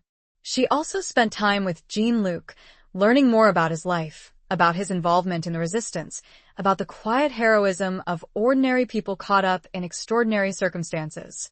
She discovered that he had lost his wife and son during the war, victims of a German bombing raid. His grief, unspoken but ever present, mirrored her own, creating a bond of shared loss, of shared understanding. One morning, as she sat on the porch, watching the sunrise, Jean-Luc approached her, a letter in his hand. "From Marcel," he said, his voice gruff. "The arrangements have been made." Isabelle took the letter, her hands trembling slightly. She opened it and read Marcel's brief, concise message. The burial would take place the following day, in a small village churchyard, not far from Verrières. Marcel would provide transport and ensure her safety. Isabelle felt a wave of emotion wash over her, a mixture of grief, relief, and a lingering sense of apprehension. It was time. Time to say goodbye to Samuel, time to lay his ghost to rest, time to move on with her life. The following day, Jean-Luc drove her to the village, a quiet, unassuming place, its stone buildings huddled around a small, ancient church. The churchyard was surrounded by a low stone wall, its weathered gravestones leaning at various angles, their inscriptions faded by time and weather. A small group of people were gathered near a freshly dug grave, their faces somber, their eyes filled with respect. Marcel was among them, his tall figure standing out from the others. He greeted Isabelle with a nod, his expression unreadable. There was no priest, no formal ceremony. This was a soldier's requiem, a quiet, private farewell, conducted by those who had known Samuel, who had fought alongside him, who had understood the sacrifices he had made. Marcel spoke a few words, his voice low and resonant, his French accent thick with emotion. He spoke of Samuel's bravery, of his dedication to duty, of the tragic circumstances of his death. He spoke of the complexities of war, of the moral ambiguities, of the choices that people are forced to make in times of conflict. He then gestured to Isabelle, inviting her to say a few words. She stepped forward, her legs trembling slightly, her heart pounding in her chest. She looked at the grave, at the simple wooden cross that marked Samuel's final resting place. "Samuel," she said, her voice choked with grief, her tears flowing freely. I loved you. I always will. I know you were not perfect. You made mistakes. You were caught in a web of deceit, of betrayal. But you were also a good man, a kind man, a man who tried to do what he thought was right, even when it was wrong." She paused, her gaze sweeping across the faces of the people gathered there. "I forgive you, Samuel," she said. "I forgive you for the choices you made, for the pain you caused. And I hope you can forgive me for not understanding, for not being there for you when you needed me most." She took a deep breath and continued. "Goodbye, my love," she said. "Rest in peace. You are finally free." She placed a small bouquet of sunflowers on the grave, their vibrant yellow a stark contrast to the somber surroundings. It was a symbol of hope, of renewal, of a life that would go on, even in the face of loss, of grief, of the enduring scars of war. As the small group dispersed, Marcel approached Isabelle. "It is done," he said. "Samuel is at peace. And you are safe. You can return to America now and start a new life." Isabelle nodded. "Thank you," she said, "for everything." Marcel smiled, a faint, fleeting smile. "It was an honor," he said. "To help you find the truth, to bring some measure of justice to this tragedy." He turned and walked away, disappearing into the shadows, leaving Isabelle alone with Jean-Luc. They drove back to Jean-Luc's cottage in silence, their hearts heavy with the weight of the day's events. As they approached the cottage, Isabelle saw a familiar figure standing on the porch, waiting for them. It was Mr. Thompson. Isabelle's heart sank. She had hoped to escape the past, to leave the war behind, but it seemed that the past was not yet ready to release her. "Mrs. Hartley," Mr. Thompson said, his voice grave. I have been looking for you. I have news." "What is it?" Isabelle asked, her voice weary. "It's about Claire Dubois," Mr. Thompson said. "The French authorities, they have released her. They claim there is insufficient evidence to hold her, to prosecute her." Isabelle felt a surge of anger, of disbelief. "Released her?" she said. "But she's a murderer. She killed Samuel. She confessed." Mr. Thompson shook his head. "Her confession was deemed inadmissible," he said. "Obtained under duress." by the resistance, an organization that does not officially exist. So she's free? Isabel asked, her voice rising. She gets away with it? With everything? Mr. Thompson looked at her, his eyes filled with sympathy. I'm afraid so, he said. The French government, they are protecting her. She is a valuable asset. She knows too much. She has too many connections. Isabel felt a wave of despair, of disillusionment. The world, it seemed, was a place of injustice, of compromise, of moral ambiguity, where the powerful could escape the consequences of their actions, where the innocent could suffer, where the truth could be buried, twisted, manipulated. But then, she looked at Jean-Luc, at his quiet strength, at his unwavering loyalty, at his simple, honest goodness.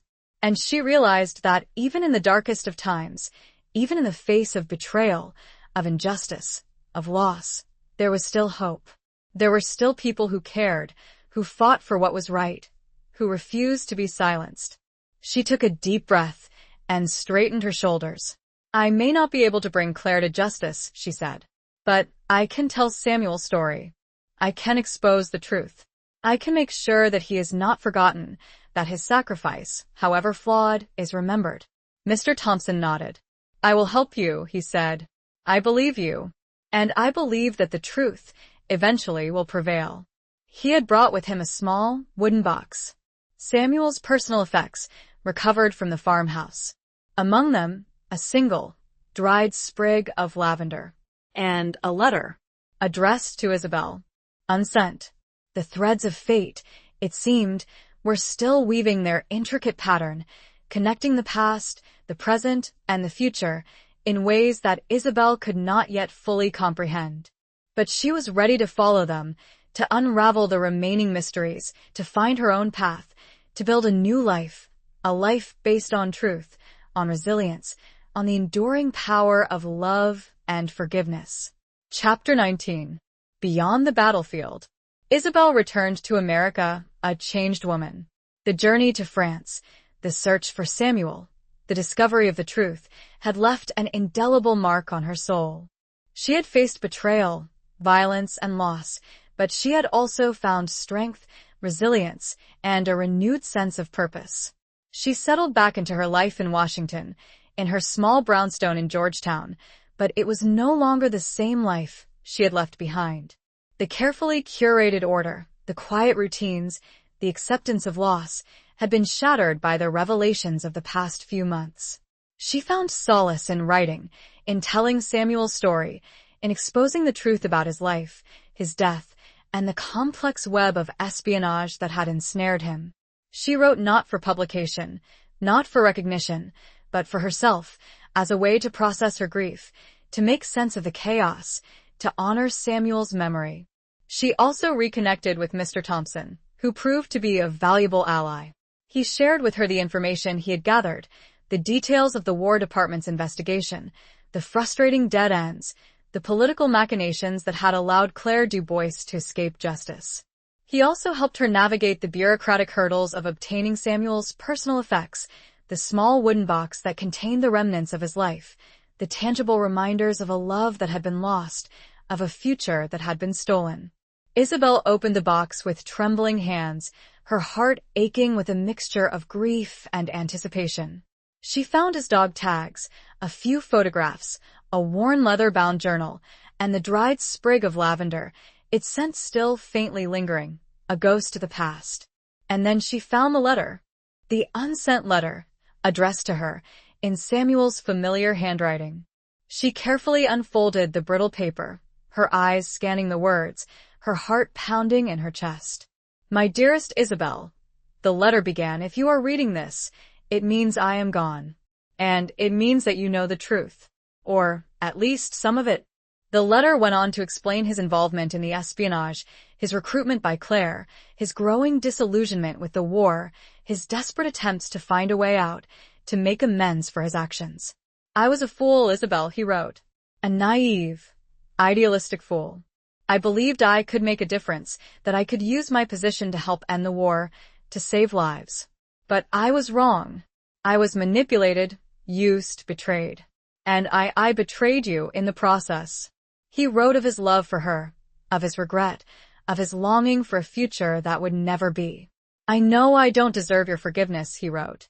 But I pray that one day you can understand, that you can find it in your heart to forgive me, and that you can move on. Find happiness. Build a new life. The letter ended with a simple, poignant farewell. Goodbye, my love, he wrote. I will always love you. Always. Isabel read the letter over and over again, her tears flowing freely, her heart aching with a mixture of grief, forgiveness, and a profound sense of loss. It was a final message from Samuel, a final confession, a final plea for understanding.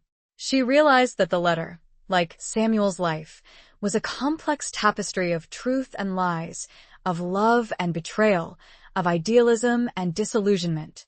It was a testament to the enduring power of love, even in the face of war, of espionage, of the moral ambiguities that can corrupt even the best of intentions. She decided to share the letter with Mr. Thompson, to add it to the growing file of evidence, of testimony, that documented Samuel's life, his actions, his tragic fate. She knew it would not bring Samuel back, it would not bring Claire to justice, but it would, perhaps, help to set the record straight, to restore some semblance of honor to Samuel's memory. As the months passed, Isabel began to rebuild her life, slowly, painstakingly. She found a new purpose in working with veterans, in helping them to cope with the physical and emotional scars of war, in sharing her own experiences, her own struggles, her own journey of healing. She became an advocate for truth, for justice, for the recognition of the human cost of war, of the sacrifices made by those who served, of the betrayals and compromises that often lurked beneath the surface of official narratives. She never forgot Samuel. She kept his photograph on her bedside table, along with the dried sprig of lavender, a tangible reminder of their love, of their loss, of the enduring power of memory. She also kept in touch with Jean-Luc, exchanging letters, sharing news, maintaining the bond of friendship that had been forged in the crucible of their shared experience. One day, she received a letter from Jean-Luc informing her that Claire Dubois had died. A sudden illness, he wrote, or perhaps a belated act of justice, carried out by those who had not forgotten her crimes. Isabel felt a mixture of emotions, of relief, of sadness, of a lingering sense of emptiness. Claire was gone. The woman who had betrayed her, who had murdered Samuel, was finally silenced. But her death did not bring closure, did not erase the pain, did not fill the void that Samuel's absence had left in her life.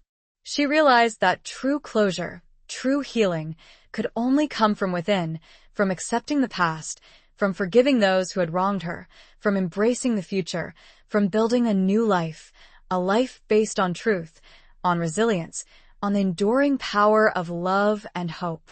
The battlefields were behind her. The war was truly over. And Isabel, the woman who had sought a ghost and found a man, was finally, truly, free.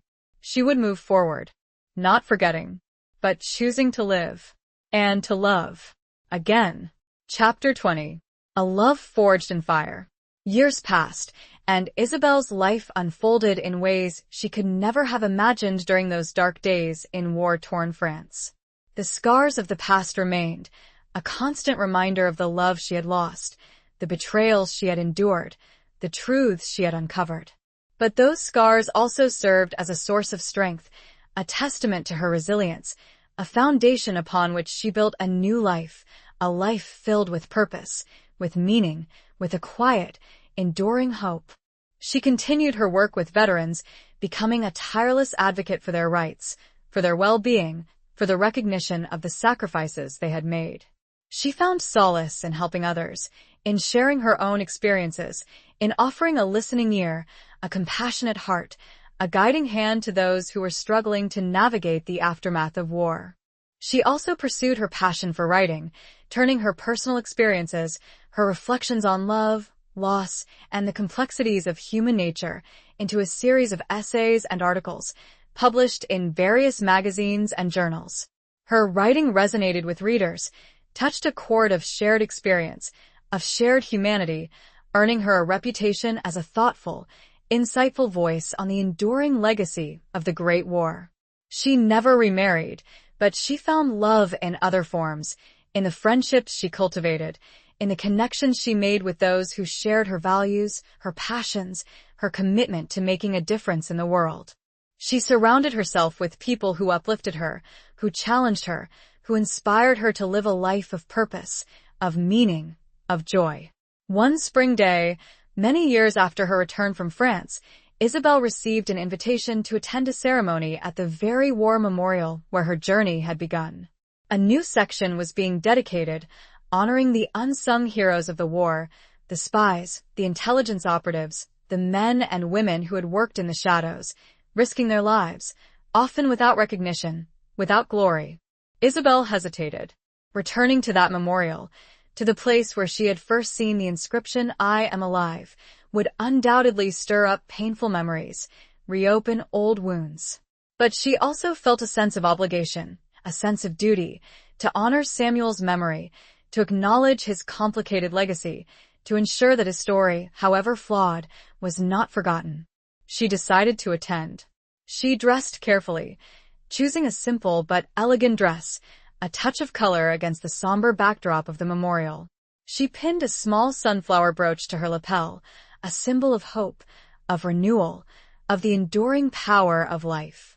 As she arrived at the memorial, she saw a familiar figure waiting for her.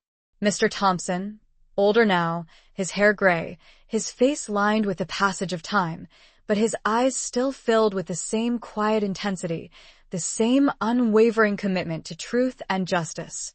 "Mrs. Hartley," he said, his voice warm with genuine affection. "I'm so glad you came." "Mr. Thompson," she replied, smiling. "It's good to see you."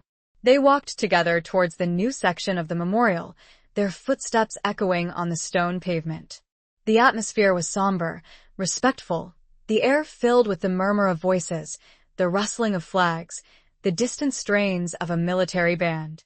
As they approached the newly dedicated section, Isabel saw a familiar name, etched in stone, among the many others. Lieutenant Samuel Hayes. Beneath his name, there were no cryptic messages, no ambiguous inscriptions. Just a simple statement, he served. Isabel felt a wave of emotion wash over her, a mixture of grief, relief, and a profound sense of peace. It was a fitting tribute, an acknowledgement of Samuel's service, of his sacrifice, of the complex and contradictory nature of his life and death. Mr. Thompson placed a hand on her shoulder, his touch gentle, supportive. "He would have been proud of you, Isabel," he said. "You have honored his memory, you have told his story, you have found a way to make sense of it all." Isabel nodded, her eyes filled with tears. "Thank you," she said. "For everything." As the ceremony progressed, Isabel listened to the speeches, the tributes, the solemn pronouncements of gratitude and remembrance. She heard the names of men and women who had risked their lives, who had served their country, who had often paid the ultimate price, without recognition, without glory. She realized that Samuel's story was just one of many, a single thread in the vast, intricate tapestry of war, of espionage, of the human cost of conflict.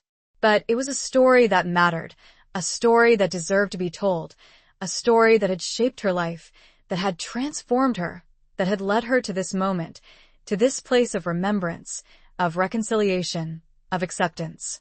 As the ceremony concluded, Isabel lingered by Samuel's name, her fingers tracing the etched letters, her heart filled with a mixture of sadness and something else. Gratitude? Love? Perhaps. She realized that the love she had felt for Samuel, the love that had been forged in the crucible of war, of betrayal, of loss, had not vanished. It had transformed, evolved, into something deeper, something more profound, something that transcended the boundaries of time, of space, of life and death. It was a love that had taught her resilience, courage, forgiveness. It was a love that had opened her heart to the suffering of others, that had inspired her to live a life of purpose, of meaning, of service.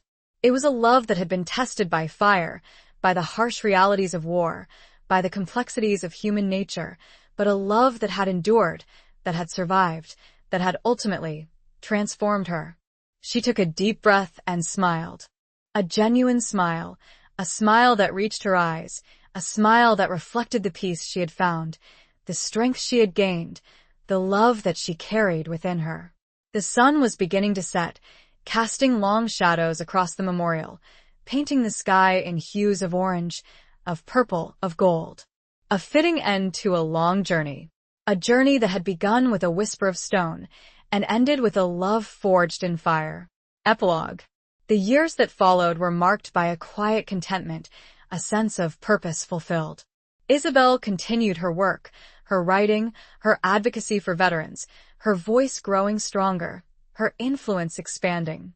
She became a beacon of hope, a symbol of resilience, a testament to the enduring power of the human spirit. She never forgot Samuel, nor Claire, nor the tangled web of events that had brought them together and torn them apart. Their stories, intertwined with her own, became a part of her, shaping her understanding of love, loss, betrayal, and forgiveness. She often visited the war memorial, standing before Samuel's name, her fingers tracing the etched letters, her heart filled with a mixture of sadness and gratitude. She would place a single sunflower there, a symbol of hope, of renewal, of the enduring power of life, even in the face of death. She maintained a correspondence with Jean-Luc, their letters a lifeline across the ocean, a connection to the past, a testament to the enduring bonds of friendship forged in the crucible of shared experience. One autumn day, many years after her return from France, Isabel received a package from Jean-Luc. It was a small, wooden box, carefully wrapped and addressed in his familiar, spidery handwriting. She opened the box with trembling hands, her heart filled with a sense of anticipation, of apprehension. Inside, she found a single object, wrapped in a piece of faded silk. She carefully unwrapped the silk and revealed a small, intricately carved wooden bird, a nightingale, its wings outstretched in flight, its beak open in song. She recognized it instantly. It was a gift Samuel had given to Claire, a token of his affection, a symbol of their love, during their time together in barriers. Claire had kept it, treasured it, even after her betrayal, even after Samuel's death. Attached to the bird was a small, handwritten note in Jean-Luc's familiar script. Found this among Claire's belongings. After her passing, he wrote, "Thought you should have it. A reminder of love, of loss, of forgiveness."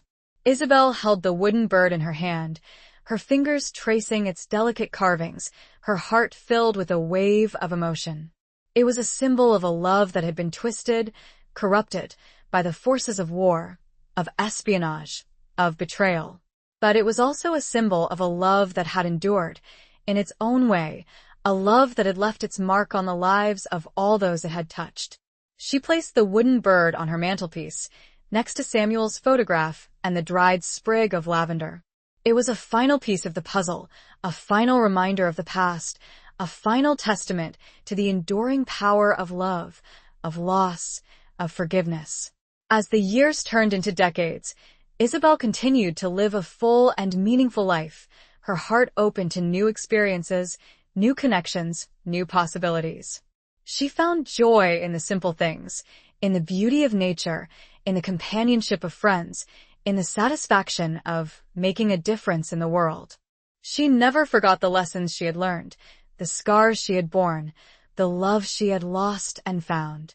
She carried them with her, always, as a reminder of the strength she possessed, of the resilience of the human spirit, of the enduring power of hope.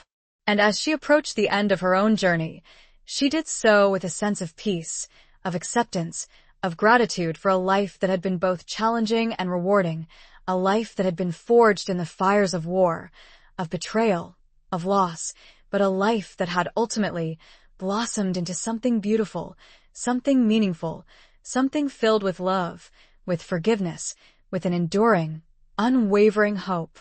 She knew, with absolute certainty, that love, in all its forms, was the only legacy that truly mattered. And she had loved and been loved deeply, completely. The end.